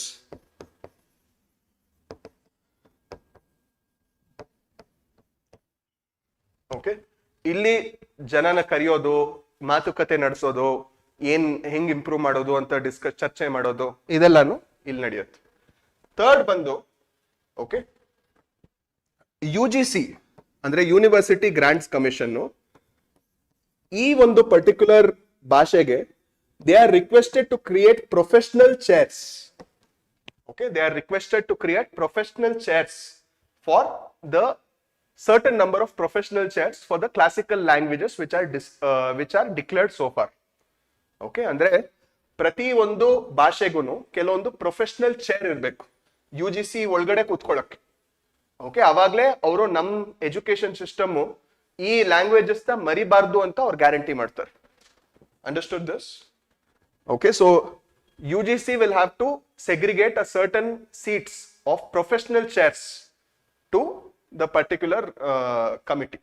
Okay, and then of course fourth one, normal special grants irutte, okay, which are allocated for the preservation and growth of these languages, for preservation. adadmele jotege ee namdu ಏನೇನು ಶಾಸನ ಇದೆ ಅಥವಾ stories ಇದೆ, poems ಇದೆ, ಇದನ್ನೆಲ್ಲಾನು ನಾವು digitise ಮಾಡ್ಬೋದು. Digitalisation of records. Okay, digitalisation of records ಇಂದ, okay, ಆಗ್ಬಾರ್ದಾಗಿದ್ದು ಏನಾದ್ರೂ ಆಗಿ ಅಕಸ್ಮಾತ್ ಏನಾದ್ರೂ ಅದು ಹೋದ್ರೂ we will always have a record, okay, digitally, right?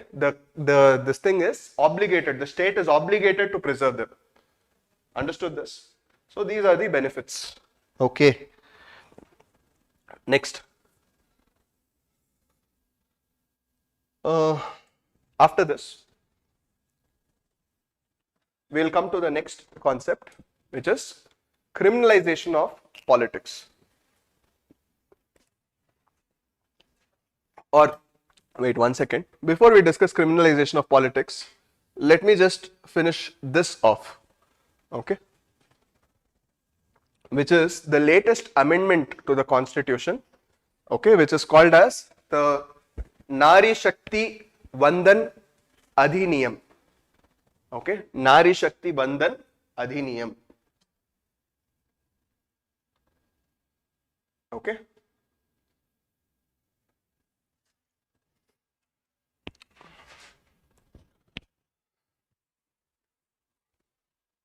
so very important landmark amendment, okay, in the constitution, which is also our latest amendment.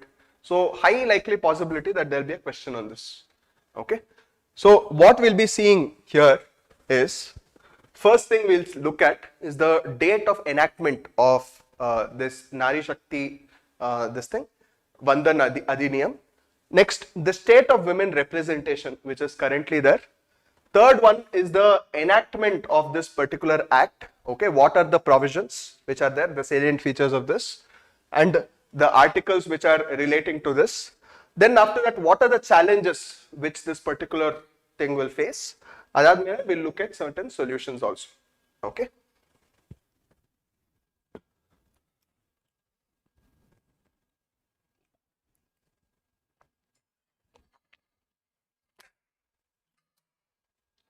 So 106th Constitutional Amendment Act. This is also called as Nari Shakti Vandan Adhiniyam. Like we have already discussed, Adhiniyam means Act. Okay. Nari Shakti, women empowerment. Okay. And Vandan is like you are giving gratitude. Okay. So the date of enactment was 28th September. Okay. Andre last month, but of last year, 2023. 28th September 2023. Okay, Alva? Okay. And coincidentally, let me tell you something which you can remember this aram se. See, idu 106th Constitutional Amendment Act, but this was 128th Constitutional Amendment Bill. ಪ್ರತಿ bill act ಆಗುತ್ತೆ ಅಂತ ಏನು rule ಇಲ್ಲ, ಎಷ್ಟೊಂದು ಪಾಸೇ ಆಗಲ್ಲ, right? So ಆ ತರ ಇರುವಾಗ remember this 128 September. Understood this? 128 September. Okay.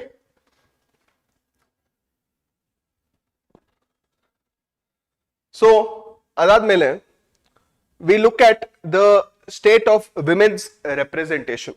Okay. So when we speak about the state of women's representation, okay, we see that on this particular date, okay, the 28th September 2023, the shackles of patriarchy was shattered in our country, and from women empowerment, suddenly we went to women-led empowerment.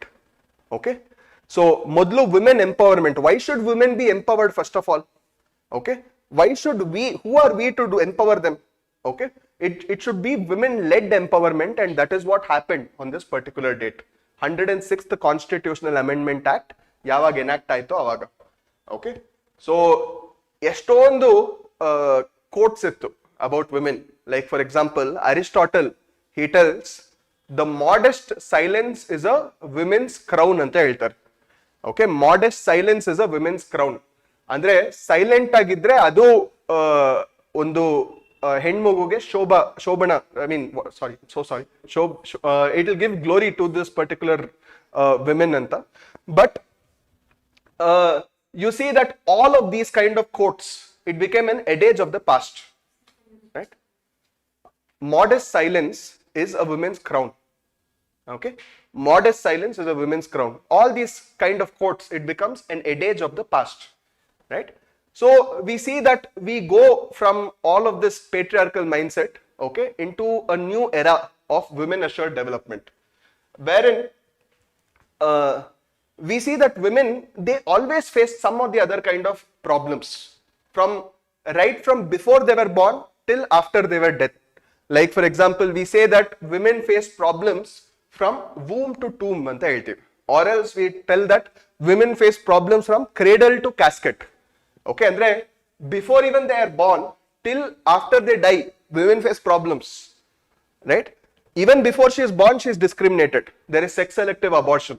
When they come to know it's a girl child, they abort the baby. Okay, ಕೆಲವೊಂದ್ಸರಿ ಗೊತ್ತಾಗಲ್ಲ, they would not have any doctor friends, they will not know. So as soon as the woman child is born, what do? They go and take it and put it in the dustbin, they put it in the trash. Okay, many of the small children will not be able to survive. There is something called as meta-son preference. Meta-son preference andre, they keep on having babies until a boy child is born. Why? Because a boy child will take care of the parents when they are old, girl will get married and go away. Okay, it is not the girl's family. These are the notions of patriarchy, right? Admele heng bedistare ondu hudgina. There is something called as blue pink stereotyping. Blue pink stereotyping andre ondu hudgi andre ondu hen maguge, what do they give? They give kitchen set to play with, they give Barbie doll to play with. Ade hudugange they give Hot Wheels. Okay, so they give cars, bikes aatadakke. Hudgige kitchen set, Barbie, ಏನಕ್ಕೆ? ಅವಾಗ this is the conditioning which later becomes that a girl always has to dress up, a girl always has to doll up, and a guy always has to go behind money to get this car and bikes and all these materialistic positions, right? A girl always has to cook, she has to take care of the household chores. Idella illi allinda they say that John Locke, you guys have heard of John Locke? Okay, so John Locke, he tells one thing, that in operant conditioning ಅಂದ್ರೆ ಚಿಕ್ಕ ಮಕ್ಳಿರುವಾಗ our mind is like tabula rasa ಅಂತ ಹೇಳ್ತಾರೆ. Okay, tabular ರಾಸ ಅಂದ್ರೆ blank slate ಅಂತ. ಚಿಕ್ಕ ವಯಸ್ಸಿರುವಾಗ ನಮ್ ಎಲ್ಲಾರ mind blank slate ಆಗಿರುತ್ತೆ. ಅದಾದ್ಮೇಲೆ ಸೊಸೈಟಿ ನಮ್ಮನ್ನ ಹೇಗ್ ನರ್ಚರ್ ಮಾಡುತ್ತೆ, ಹೇಗ್ ತುಂಬಿಸುತ್ತೆ ಅನ್ನೋದ್ರ ಮೇಲೆ we go on accumulating these ideas that a girl has to be like this, a boy has to be like this. ಒಂದ್ ಸ್ವಲ್ಪ ಬೆಳೀತಾ ಬೆಳೀತಾ she sees that her mom is always the last one to eat. ಏನಕ್ಕೆ? ಅಲ್ಲಿರೋ food the men who are there, they have to eat first, they have to be strong so that they can go out, work and get the food to the plate. If anything is left, then the mother will eat, right? Nowadays it is in such a way that people have money, but still this traditional outlook has not changed, right? ಅದಾದ್ಮೇಲೆ ಇನ್ನೊಂದ್ ಸ್ವಲ್ಪ ಇದ್ ಮಾಡ್ತಾ ಇದ್ರೆ LKG UKG ಎಷ್ಟೊಂದ್ ಸರಿ ಹುಡುಗಿರ್ನ join ಮಾಡಲ್ಲ school ಇದಕ್ಕೆ. ಬಟ್ ಅದಾದ್ಮೇಲೆ ಏನಾದ್ರೂ ಅಕಸ್ಮಾತ್ ಜಾಯಿನ್ ಮಾಡಿದ್ರೆ, okay, if the boy is not studying well, first standard fail, second standard fail, ಪರವಾಗಿಲ್ಲ ಇನ್ನು ಚಿಕ್ಕ ಮಗು ಓದ್ತಾನೆ. ಬಟ್ ಹುಡುಗಿ ಏನಾದ್ರೂ ಒಂದ್ಸರಿ ಫೇಲ್ ಆದ್ರೆ ಇವ್ಳು ಓದೇ ಬರಲ್ಲ, ಸ್ಕೂಲ್ ಇಂದ ತೆಗ್ದ್ಬಿಡು ಆಚೆ, ಮನೇಲಿ ಕೂತ್ಕೊಂಡು ಮನೆ ಕೆಲಸ ಮಾಡು, right? That is the kind of attitude we have. ಅದಾದ್ಮೇಲೆ ಇನ್ನೊಂದ್ ಸ್ವಲ್ಪ ಬೆಳೀತಾ ಬೆಳೀತಾ there is a report called as ASER report, ಅಂದ್ರೆ annual school of education report ಅಂತ. It is given by one NGO called as Pratham. Okay, so ಈ report ಪ್ರಕಾರ ಏನ್ ಹೇಳುತ್ತೆ ಅಂದ್ರೆ maximum drop outs happen between 11 to 14 years in a girl child ಅಂತ. What happens in this 11 to 14 years? Women achieves puberty, ಅಂದ್ರೆ they start menstruating. Now this is seen as such a big taboo that as soon as this particular menstruation starts, she is not allowed to go outside. Okay, in fact when you talk about menstruation hygiene, it is even more horrible. Okay, in India, only 12% of the women have access to sanitary napkins.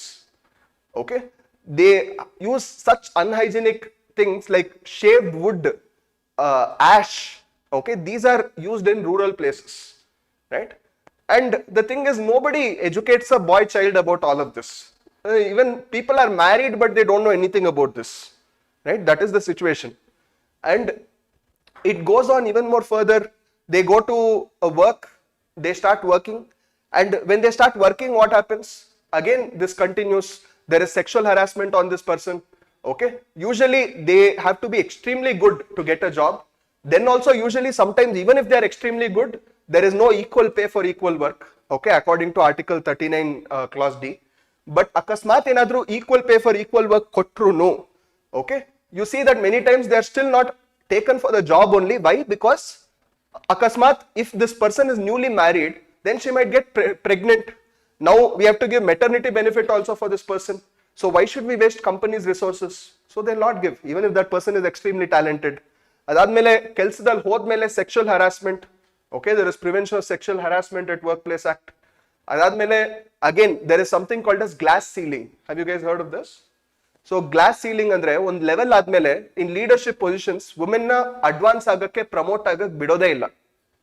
Okay, ಅದಾದ್ಮೇಲೆ there is pink colourisation. Pink colourisation ಅಂದ್ರೆ usually all the reception jobs, air hostess jobs, ಅಥವಾ ಏನೋ ಒಂದು ads ಅಲ್ಲಿ ಏನಾದ್ರೂ ಒಂದು usually you seen most of the ads, right? ಈ ಎಲ್ಲ ಆಡ್ಸ್ ಅಲ್ಲೂ it is mostly advocated by women. ಏನಕ್ಕೆ? ಆಲ್ ದ ಸರ್ವಿಸ್ ಆಪ್ಷನ್, ಏನೋ ರಿಸೆಪ್ಷನ್ ಅಲ್ಲಿ ಕೂತ್ಕೊಳ್ಳೋದು, nurses, these things are all usually done by the women it self. Why? Because women are seen loving, caring, okay, caregivers. But again, that is just a social conditioning. Okay, you can again, why is this in a certain way? All of this is in a certain way because again you see that it is only the men who usually have the money. So it is the women who should sell for the men to buy. ಏನಕ್ಕಂದ್ರೆ ದುಡ್ಡು ಯಾರ ಹತ್ರ ಇದೆ? ಹುಡುಗರ ಹತ್ರ ಇದೆ, men ಹತ್ರ ಇದೆ, right? Again, if you look into the movies, you see that item songs, ಯಾವ್ದಾದ್ರು ಒಂದು ಹೀರೋ ಹೆಸರು ಹೇಳಿ ಐಟಮ್ ಸಾಂಗ್ ಮಾಡಿರೋರು. You cannot. Why? Because item is always considered as a women only. Why? There is a commodification angle to it. Okay, you see that women are seen as commodities where they are treated as an item to sell a movie, right? So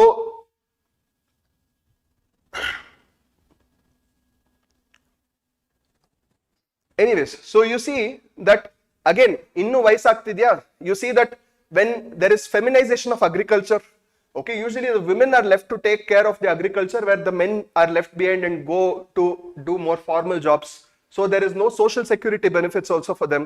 Andre insurance illa, pension illa, enu illa aur mele, right? And again, you see that as they grow old, usually the old father who's there, the vaisagiro father, they are treated with more respect. But you see that a old mother, okay, she is never treated with respect. All the tantrums and everything on her. Why? Consciously or subconsciously, you know that all the property is in the father's name. So it has to come to you. But nothing is there in the mother's name. But nothing is going to come to you. So, ಇದಕ್ಕೆಲ್ಲ ಏನ್ solution ಅಂತ ನೋಡಿದ್ರೆ, okay, for so many kinds of problems from starting to end, you see that only one solution. There might be many people who tell so many things, education ಅಂತ ಹೇಳ್ಬೋದು, ಇನ್ನೊಂದು ಅಂತ ಹೇಳ್ಬೋದು, but one thing which will make a key difference is political representation, right?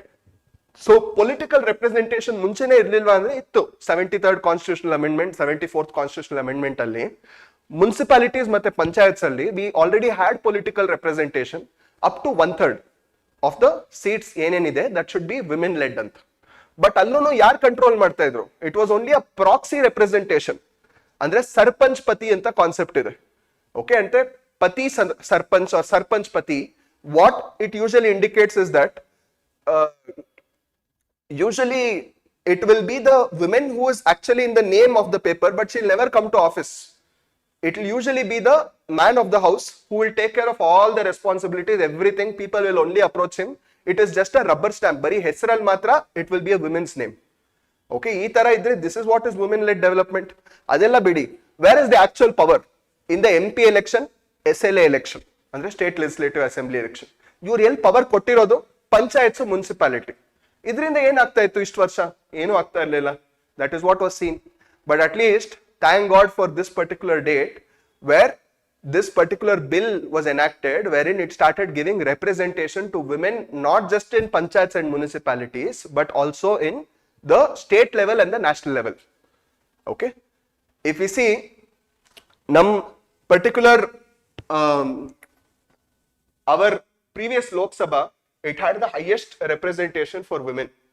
ಎಷ್ಟು representation for women ಅಂದ್ರೆ 100 seat ಅಲ್ಲಿ it had 14% representation. Okay, but this is such a pathetic representation for women. Why? Because almost 49%, 49 point esto percent women idare, but only 14% are represented in the state legislative assembly and member of parliament. Only this much. Why? Because women themselves don't believe that women can be leaders. Okay, women 49% ಇದಾರಲ್ಲ, vote ಮಾಡಬಹುದಾಗಿತ್ತು. ಏನಕ್ಕೆ vote ಮಾಡಿಲ್ಲ? They themselves don't believe that women can be leaders. ಅಂದ್ರೆ for a women, they never see another woman as a prima facie main candidate. For them, always their identity of their religion, identity of their caste, identity of their place of birth, identity of their language, it runs deeper in their veins than their identity of a gender, right? So they always choose a man to be a better leader because it's socialized that way, it's indoctrinated that way, it's conditioned that way, that a woman also thinks that only a man can lead. Astella enakke, if you see one of the most developed countries, we say the most developed superpower in this world is USA. USA ಅಲ್ಲಿ almost 200 plus years of independence ಆಯ್ತು, ಇದವರೆಗೂ ಒಂದು president women ಆಗಿಲ್ಲ, right? So Hillary Clinton came very close to defeating Donald Trump, but even she couldn't win. Till now, no women president at all in the most developed country in the superpower. Okay. So, but you still see that so many countries, developed countries, gido andre, there are so many countries which we consider underdeveloped in this thing, underdeveloped in the world. Like, for example, we see this Rwanda, ಅನ್ನೋ poorest of the poor country in Africa. ಈ Rwanda ಅಲ್ಲಿ women representation is 61%. Okay, South Africa ಅಲ್ಲಿ women representation is 43%. UK ಅಲ್ಲಿ ಅಂದ್ರೆ United Kingdom, Britain ಅಲ್ಲಿ women representation is 32%. Okay, In USA, it is 23%. If this is the case, then if we talk about our neighbors, if we see Nepal, that also has 33% of women representation. Much more bigger and healthier. ನಾವು reservation ಕೊಟ್ಟು ಏನ್ ಮಾಡಕ್ try ಮಾಡ್ತೇವೋ ಅವ್ರು reservation ಇಲ್ಲದೆ ಇದು achieve ಮಾಡಿದ್ದಾರೆ. Okay, and ಅಷ್ಟೆಲ್ಲ ಏನಕ್ಕೆ we keep scolding no, Pakistan ಹಂಗೆ, ಪಾಕಿಸ್ತಾನ್ ಹಿಂಗೆ, ಅಲ್ಲಿ women are like this, women are like that. Even Pakistan sends 20% of their women to parliament. Parliament ಕೆಲಸ ಮಾಡಲ್ಲ, ಬಟ್ ಸ್ಟಿಲ್ ಕಳಿಸ್ತಾರೆ. Okay, Bangladesh 21% of their women go to their parliament. But ನಮ್ಮವರು, okay, we tell ಯತ್ರ ನಾರ್ಯಂತು ಪೂಜ್ಯತೆ ರಮಂತೆ ತತ್ರ ದೇವತಾ, ಅಂದ್ರೆ wear women are worshipped, there God resides anta. But it's such an oxymoron where we go to a Devi temple and pray amma, adadmele maneg bandu we do domestic violence. Okay, so that is the state which we are in, right? So there is something called as World Economic Forum. ಈ World Economic Forum ಒಂದು global gender gap index ಅಂತ ಒಂದು ಕೊಡುತ್ತೆ.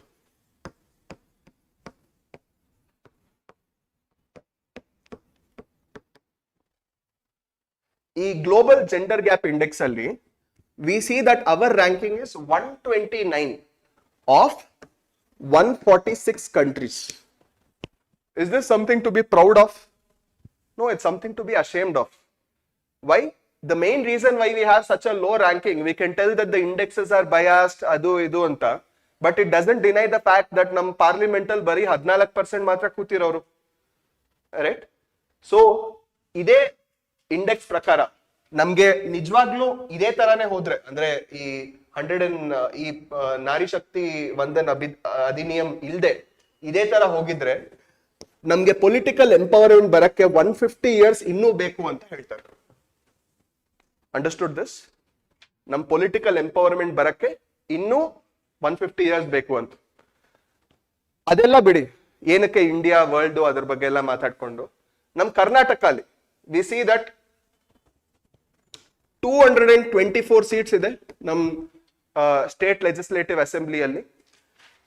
ಅದರಲ್ಲಿ ಅರ್ಧ seats ಅಂದ್ರೆ 112 seats, half of the seats, more than 50% of the seats alli there are more women population than men population. 112 seats alli there are more women population than men population.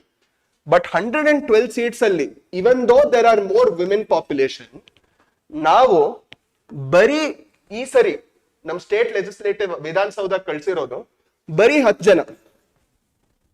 Okay, only 10 people, which is a very dismal, pathetic performance for women. Okay, why? Because we see that we are a highly patriarchal state. We don't believe that women can emerge as leaders at all. So even the political parties don't field women candidates. Okay, so we see that Lok Sabha 14% idru. Idu this 10 people ಅನ್ನೋದು, this is not ಈ ಸರಿ ಮಾತ್ರ ಹಿಂಗಿದೆ ಅಂತಲ್ಲ. ಈ 10 people ಅನ್ನೋದು it is the highest ever, you can imagine, right? Highest ever 1989 ಆದ್ಮೇಲೆ ಈ 10 ಜನನೇ highest, right? This is the state of Karnataka State Legislative Assembly. So 14% ಎಲ್ಲಿ ಲೋಕ್ ಸಭಾಲಿ, 10% ರಾಜ್ಯ ಸಭಾಲಿ. This is the state of things which are there right now. Okay, 14% ಅಂದ್ರೆ approximately 78 members. Okay,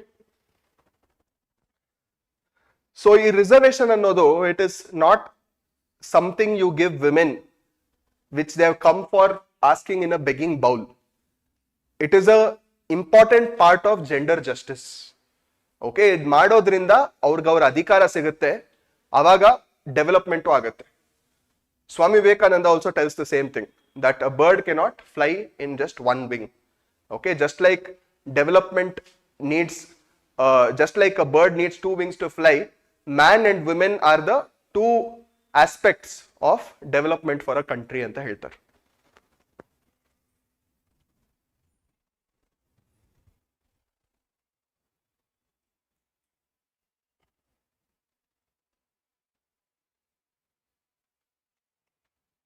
Okay. When coming to the provisions of this particular bill, that is NSVA, okay, we see that ಈ act ಅನ್ನೋದು, okay, it's a very progressive, very nice act, but ಇದು ಇನ್ನು force ಗೆ ಬಂದಿಲ್ಲ, not come into force yet.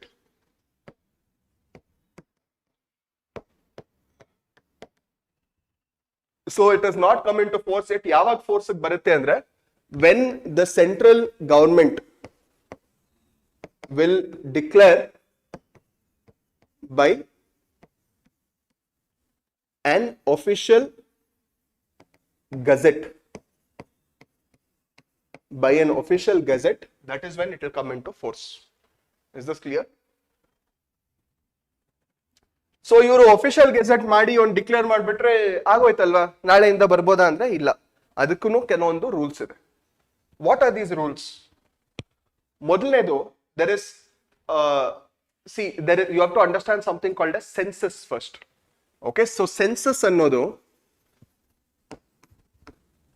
1881 ಇಂದ ಪ್ರತಿ 10 ವರ್ಷಕ್ಕೆ ಒಂದೊಂದ್ಸರಿ ಆಗ್ತಿದೆ. Okay, it is called as decennial census. So ಈ ಡೆಸಿನಿಯಲ್ ಸೆನ್ಸಸ್ ಬಂದು 2011 ವರೆಗೂ ಕಂಟಿನ್ಯೂಸ್ ಆಗಿದೆ. ಬಟ್ 2021 ನಾವು ಮಾಡಕ್ಕಾಗಿಲ್ಲ, ಏನಕ್ಕಂದ್ರೆ Covid. Okay, so because of Covid it was discontinued. But ಈ ಒಂದು there is something called as 84th constitutional amendment act.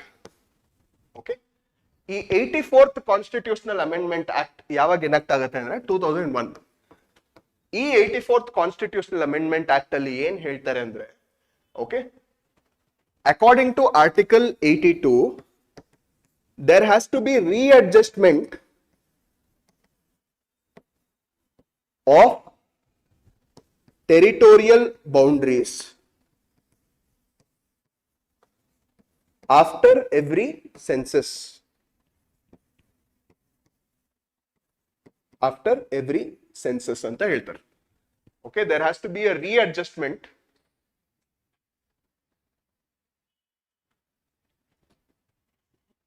Of territorial boundaries after every census.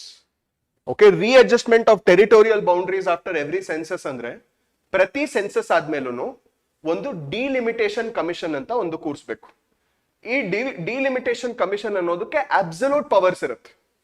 ಏನ್ ಮಾಡಕ್ಕೆ ಅಬ್ಸಲ್ಯೂಟ್ ಪವರ್ಸ್? ಟೆರಿಟೋರಿಯಲ್ ಬೌಂಡ್ರೀಸ್ ನ draw ಮಾಡಕ್ಕೆ absolute powers. Territorial boundaries ಅಂದ್ರೆ ಏನು?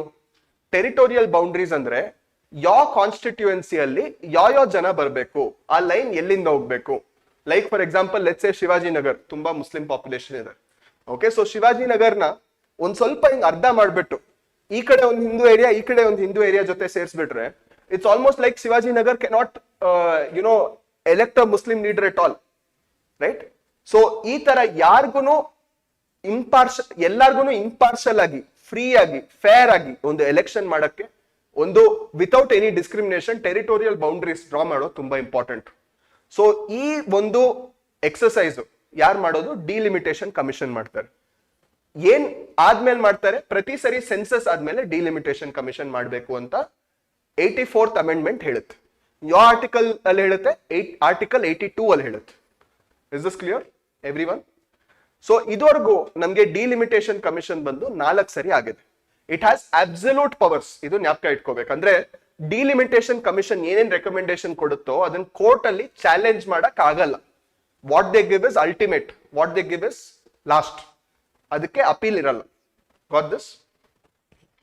So ಇದುವರೆಗೂ 4 times ಬಂದು delimitation commission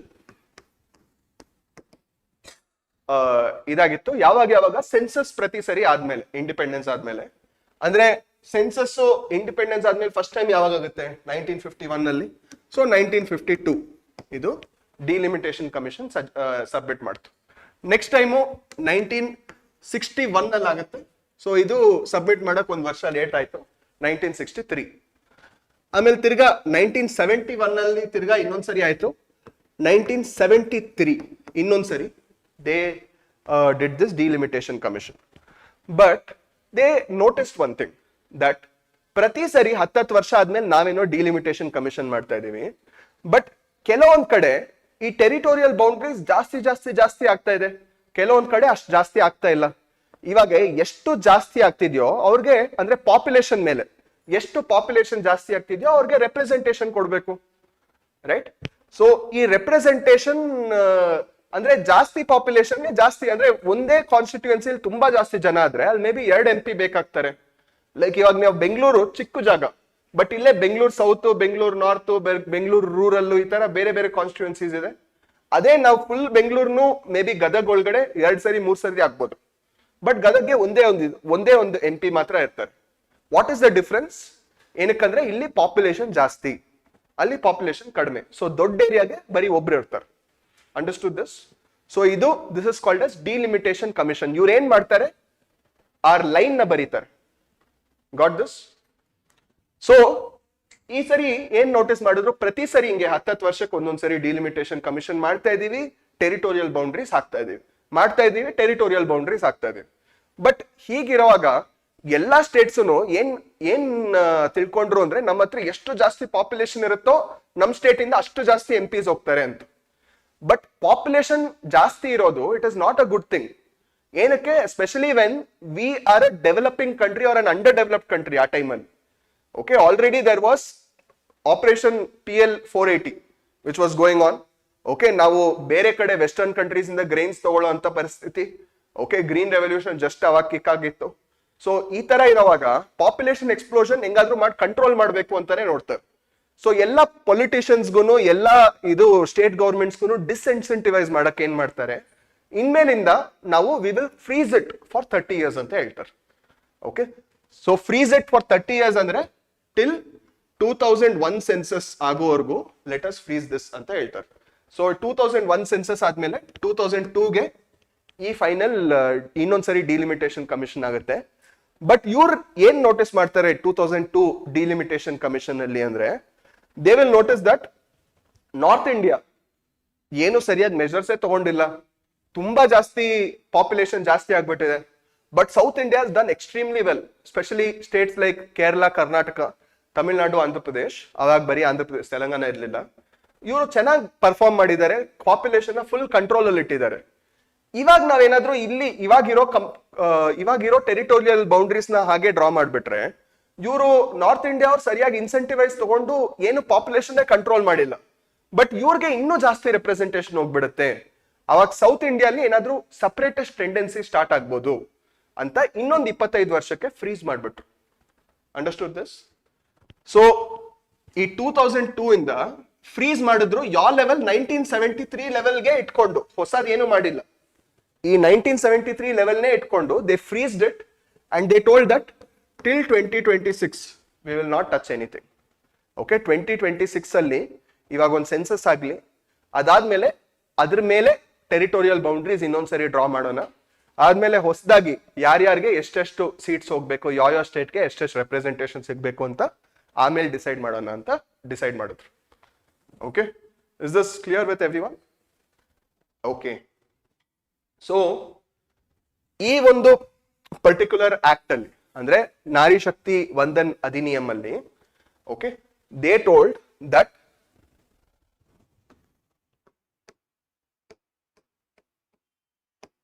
now we are discussing the salient features of this particular bill. Okay, ಏನ್ ಹೇಳಿದ್ರು ಅಂದ್ರೆ, ವಿಮೆನ್ ಸೀಟ್ಸ್ ಎಲ್ಲೆಲ್ಲಿ ಸಿಗ್ಬೇಕು ಅಂದ್ರೆ, ಒಂದು ಹೌಸ್ ಆಫ್ ಪೀಪಲ್ ಅಂದ್ರೆ nothing but Lok Sabha. Okay, next ಎಲ್ಲ ಸ್ಟೇಟ್ ಲೆಜಿಸ್ಲೇಟಿವ್ ಅಸೆಂಬ್ಲೀಸ್ ಅಲ್ಲಿ. Okay, next legislative assembly of Delhi. Legislative assembly of Delhi ಈ ಎಲ್ಲ ಕಡೆನು what they told that 1/3 of the seats have to be allocated to women ಅಂತ ಹೇಳಿದ್ರು. Is this clear? 1/3 of the seats have to be allocated to women. Okay, ನಮ್ಮ state legislative assembly ಮತ್ತೆ Lok Sabha elections ಅಲ್ಲಿ is there SC/ST reservation already? Yes, but women reservation ಇರ್ಲಿಲ್ಲ, right? ಇವಾಗ ಏನ್ ಮಾಡಿದ್ದಾರೆ, okay, they told that SC/ST reservation already ಇರೋದಿರ್ಲಿ, ಅಲ್ಲೇನಾದ್ರೂ ಒಂದು ವಿಮೆನ್ ಏನಾದ್ರೂ ಪಾರ್ಟಿಸಿಪೇಟ್ ಮಾಡಿದ್ರೆ if a SC/ST women is contesting in this thing, let her contest in SC/ST also. Okay, but she also has this additional quota that akasmat SC/ST seat sikkilla andre she can contest in a women quota also. So additional 1/3. It is not adralle 1/3 alla. Understood this? Okay, so adr jote idu addition of 1/3 of the seats. Everybody is clear with this? Okay. ಇದು ಎಷ್ಟು ವರ್ಷ effect ಅಲ್ಲಿ ಇರುತ್ತೆ ಅಂದ್ರೆ this will be in effect for 15 years. Okay, for 15 years with a potential action or potential extension by parliamentary action. ಅಂದ್ರೆ parliament ಹೇಗೆ SC/ST ಅವ್ರನ್ನ it was also supposed to be for only few years, but ಅದು ಪ್ರತಿ ಸರಿ election ಬಂದಾಗ ಅದನ್ನ amendment ಮಾಡಿ ಅದನ್ನ ಮುಂದೆ ಹೆಂಗ್ ಆಗ್ತಾ ಇದಾರೋ ಅದೇ ತರಾನೇ ಇಲ್ಲಿ 15 ವರ್ಷವರೆಗೂ ಇರುತ್ತೆ ಒಂದ್ಸರಿ ಎಫೆಕ್ಟ್ ಬಂದ್ಮೇಲೆ, ಬಟ್ ಅದಾದ್ಮೇಲೆ they can again keep on continuing it. This is the thing. Okay, so ಇಲ್ಲಿ ಯಾವ ಆರ್ಟಿಕಲ್ಸ್ ಚೇಂಜ್ ಆಗುತ್ತೆ ಅಂದ್ರೆ ಒಂದು ಆರ್ಟಿಕಲ್ 330A. ಓಕೆ, ಈ 330A ಅಲ್ಲಿ ಏನ್ ಹೇಳ್ತಾರೆ ಅಂದ್ರೆ 1/3 reservation for women. 1/3 reservation for women. Okay, ಅಕಸ್ಮಾತ್ if they belong to SC/ST they can contest in that seat and this seat. ಯಾವ್ದಕ್ಕೆ ಬೇಕಾದ್ರೂ they can contest. It is their wish. Okay, second ಬಂದು article ಇದು this is also applicable. Article 330A is also applicable to state legislative assemblies as well. Okay, both also same provisions. Okay, I'm sorry, state legislative assemblies is article 332A. Okay, ಇಲ್ಲಿ ಲೋಕಸಭಾಗೆ it is 330A. ಆಮೇಲೆ ಡೆಲ್ಲಿಗೆ it is called as article 239AA. Okay, this is generally also the provision which gives special status to the NCT of Delhi, ಅಂದ್ರೆ National Capital Territory of Delhi. ಇಲ್ಲೂ ಒಂದು ಸ್ವಲ್ಪ amend ಮಾಡಿದ್ದಾರೆ. Okay, what they tell is here also there will be 1/3 seats for women. This is apart from the seats which are already given to SC/ST. Okay ಅಲ್ವಾ? ಇವಾಗ next ಇದು bill ಏನೋ amend ಆಯ್ತು, ಒಳ್ಳೆ ಪ್ರಾವಿಷನ್ಸ್ ಎಲ್ಲ ಇದೆ, but ಇದರಲ್ಲಿ ಕೆಲವೊಂದು ಚಾಲೆಂಜಸ್ ಇದೆ. Okay, what are these challenges which are there?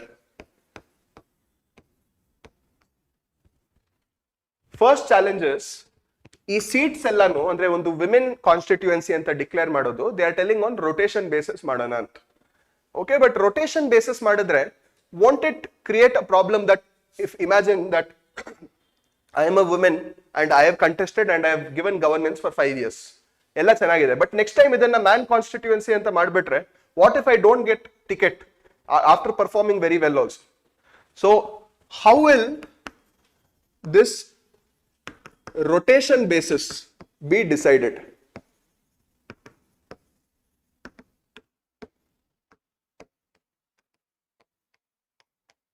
Okay, second problem is,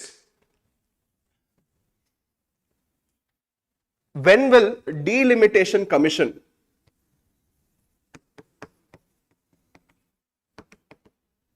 be completed? ಅಂದ್ರೆ ಆಲ್ರೆಡಿ ಸೆನ್ಸಸ್ ಆಗಿಲ್ಲ, ಅದ್ರ ಮೇಲೆ 2026 ಅಲ್ಲಿ ಇನ್ನೊಂದ್ಸರಿ ಇವಾಗ ಸೆನ್ಸಸ್ ನಡೆಸಿದ್ರೆ, ಓಕೆ, ಏನಕ್ಕಂದ್ರೆ ನಡೆಸ್ಬೇಕು 2026 ಅಲ್ಲಿ ಏನಾದ್ರು ನಡೆಸಿ ಅದಾದ್ಮೇಲೆ ನೆಕ್ಸ್ಟ್ ಡಿಲಿಮಿಟೇಷನ್ ಕಮಿಷನ್ ಬಂದು ಅದ್ ಮಾಡೋ ಅಷ್ಟರಲ್ಲಿ 2028, ಆಮೇಲೆ ಎನಾಕ್ಟ್ ಮಾಡಕ್ 2029, ಅದಾದ್ಮೇಲೆ 15 ವರ್ಷ ಅಂದ್ರೆ ಇನ್ನು ನೆಕ್ಸ್ಟ್ ಎಲೆಕ್ಷನ್ಗೂ maybe we will not have this thing, it will not be enacted by next election also, right? So census data when will it be out? And very very important thing, ಇವಾಗ already panchayat level ಅಲ್ಲಿ ಸರ್ಪಂಚ್ ಪತಿ ಅನ್ನೋ concept ಇದೆ. ಇವಾಗ ಒಂದ್ಸರಿ ಇವ್ರಿಗೂ election ನಡೆಸಿದ್ಮೇಲೆ what is the guarantee that next MLA pati MP ಪತಿ ಅಂತ ಹೊಸ ಕಾನ್ಸೆಪ್ಟ್ ಬರಲ್ಲ ಅಂತ?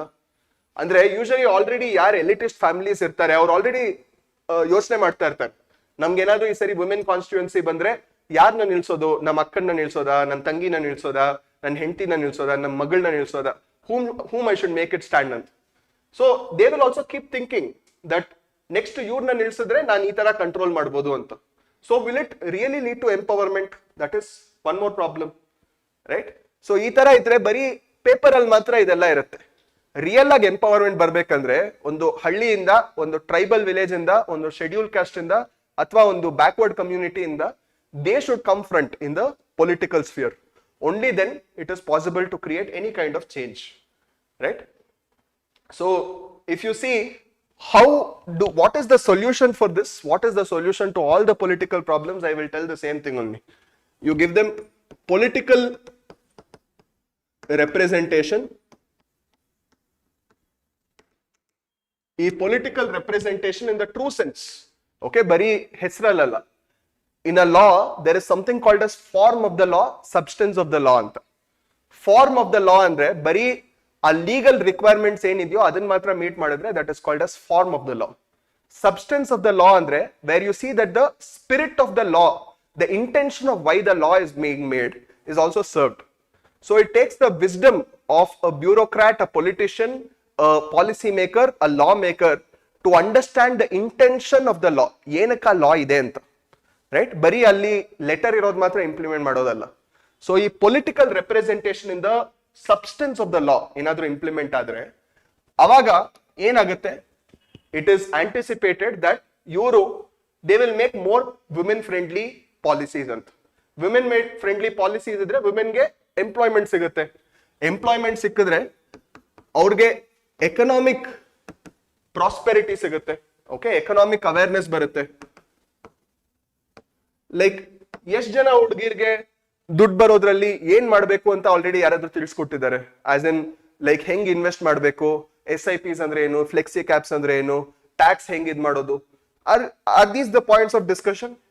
ಇಲ್ಲ ಅಂದ್ರೆ ಮಾರ್ಕೆಟ್ ಅಲ್ಲಿ ಯಾವ ಸನ್ಸ್ಕ್ರೀನ್ ಹೊಸದಾಗಿ ಬಂದಿದೆ ಅಂತನ. So you see that economic awareness will come once money comes into their hands. ಒಂದ್ಸರಿ ದುಡ್ಡು ಬಂದ್ಮೇಲೆ easily they will get some amount of social representation or social acceptance also. ಅಂದ್ರೆ ಯಾವಾಗ ಒಂದ್ಸರಿ ಹುಡುಗಿರ ಹತ್ರ ದುಡ್ಡು ಇರುತ್ತೋ ಅವಾಗ they will not be pushovers. ಅಂದ್ರೆ a man before making a baby with his wife will ask for her consent. It will not just be that I have married you and it is your right to give me a baby ತರ ಹೇಳಲ್ಲ. Reproductive choice ಅಂತ it will come to the women's hands also, right? So this will create a social change as well. And when you talk about social change, you see that once it comes to the societal level, then it will percolate in the community level also. And once it percolates to the community level also, then it will come in the individual's life also. Okay? So all of this will lead to more proactive citizenry in the country. Okay? Fine.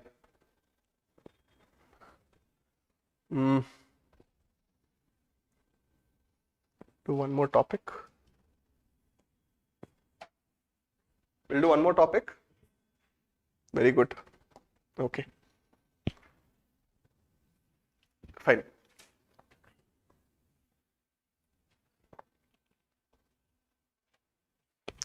Any doubts online? Oh, thank you, RCB Kumar.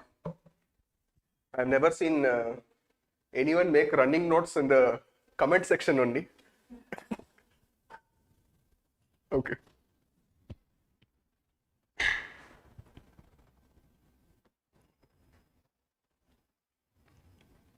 Any doubts online?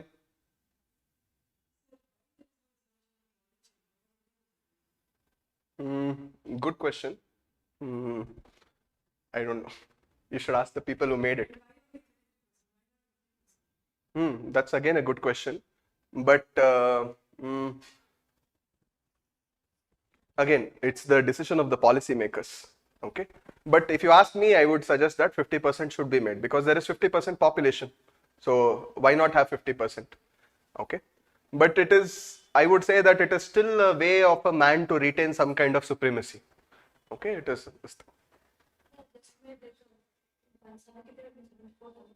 Yes, there also, if you see, almost it is very rare that 33% ginta male, there can be 36%, 35%, but very little representation, only extra is given apart from the reservation which is already given, right? So not on the basis of merits, whether reservation or merit based they go with the Okay, let's not go in that direction. So that will again be very controversial. You will. So are you telling that women are not meritorious?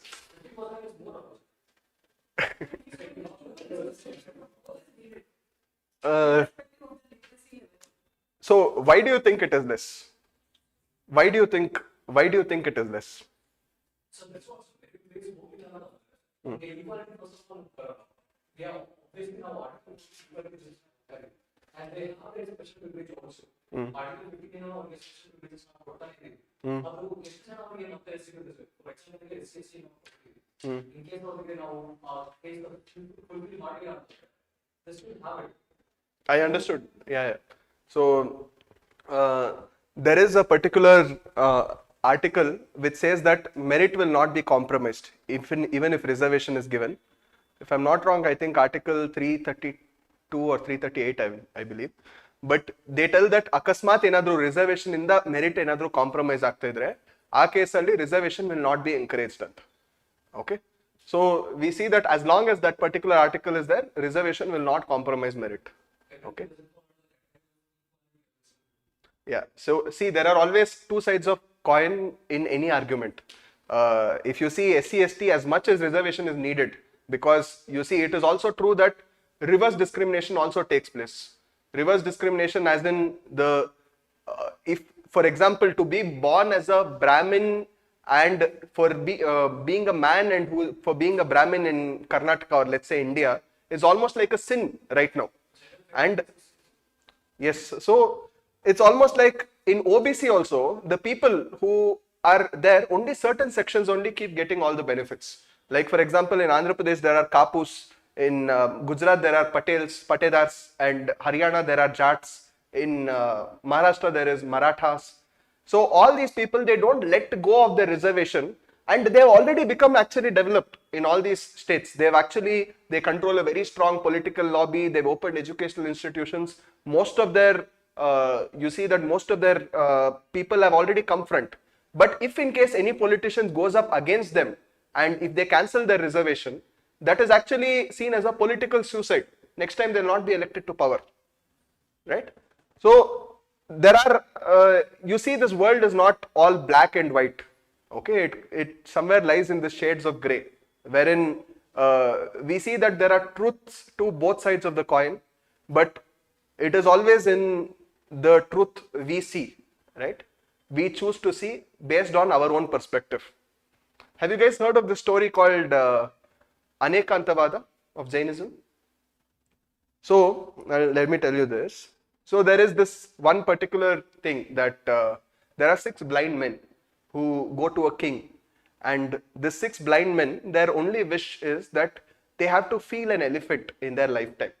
And one, they have to feel this elephant, they just want to see it, then their hearts will be content, their life's mission will be fulfilled. Tara. They go and they ask this king. King is like, "Ishte alva, no problem. I will arrange for an elephant."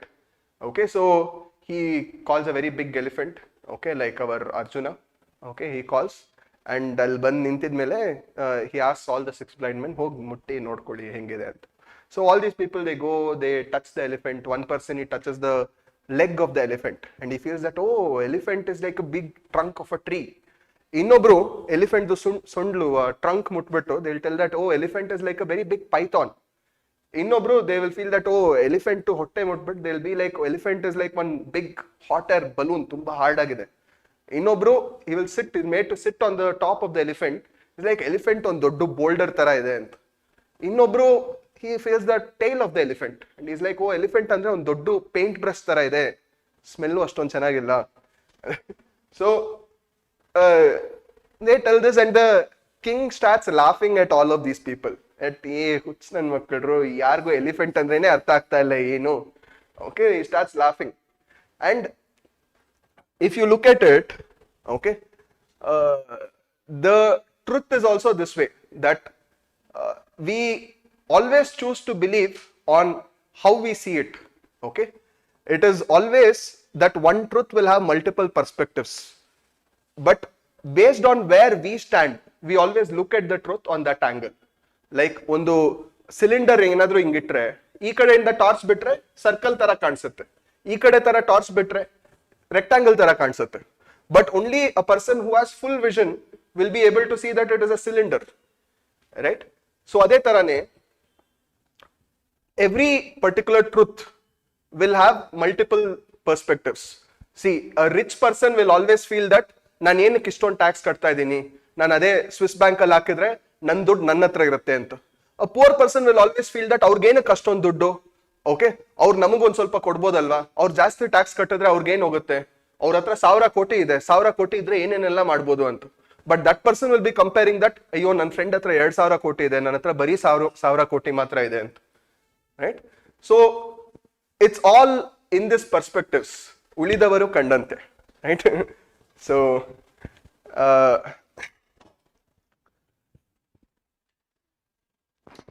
anyways, fine, we will stop it for today, okay. We will deal with some 10 more topics in the upcoming class, okay. Fine, it's almost time up also, you guys, I'll give you a little break. Fine, thank you.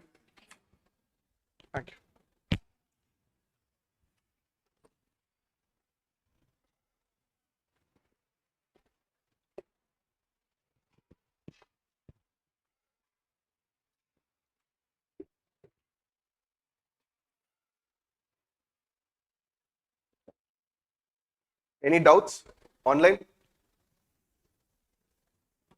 Okay, thank you guys.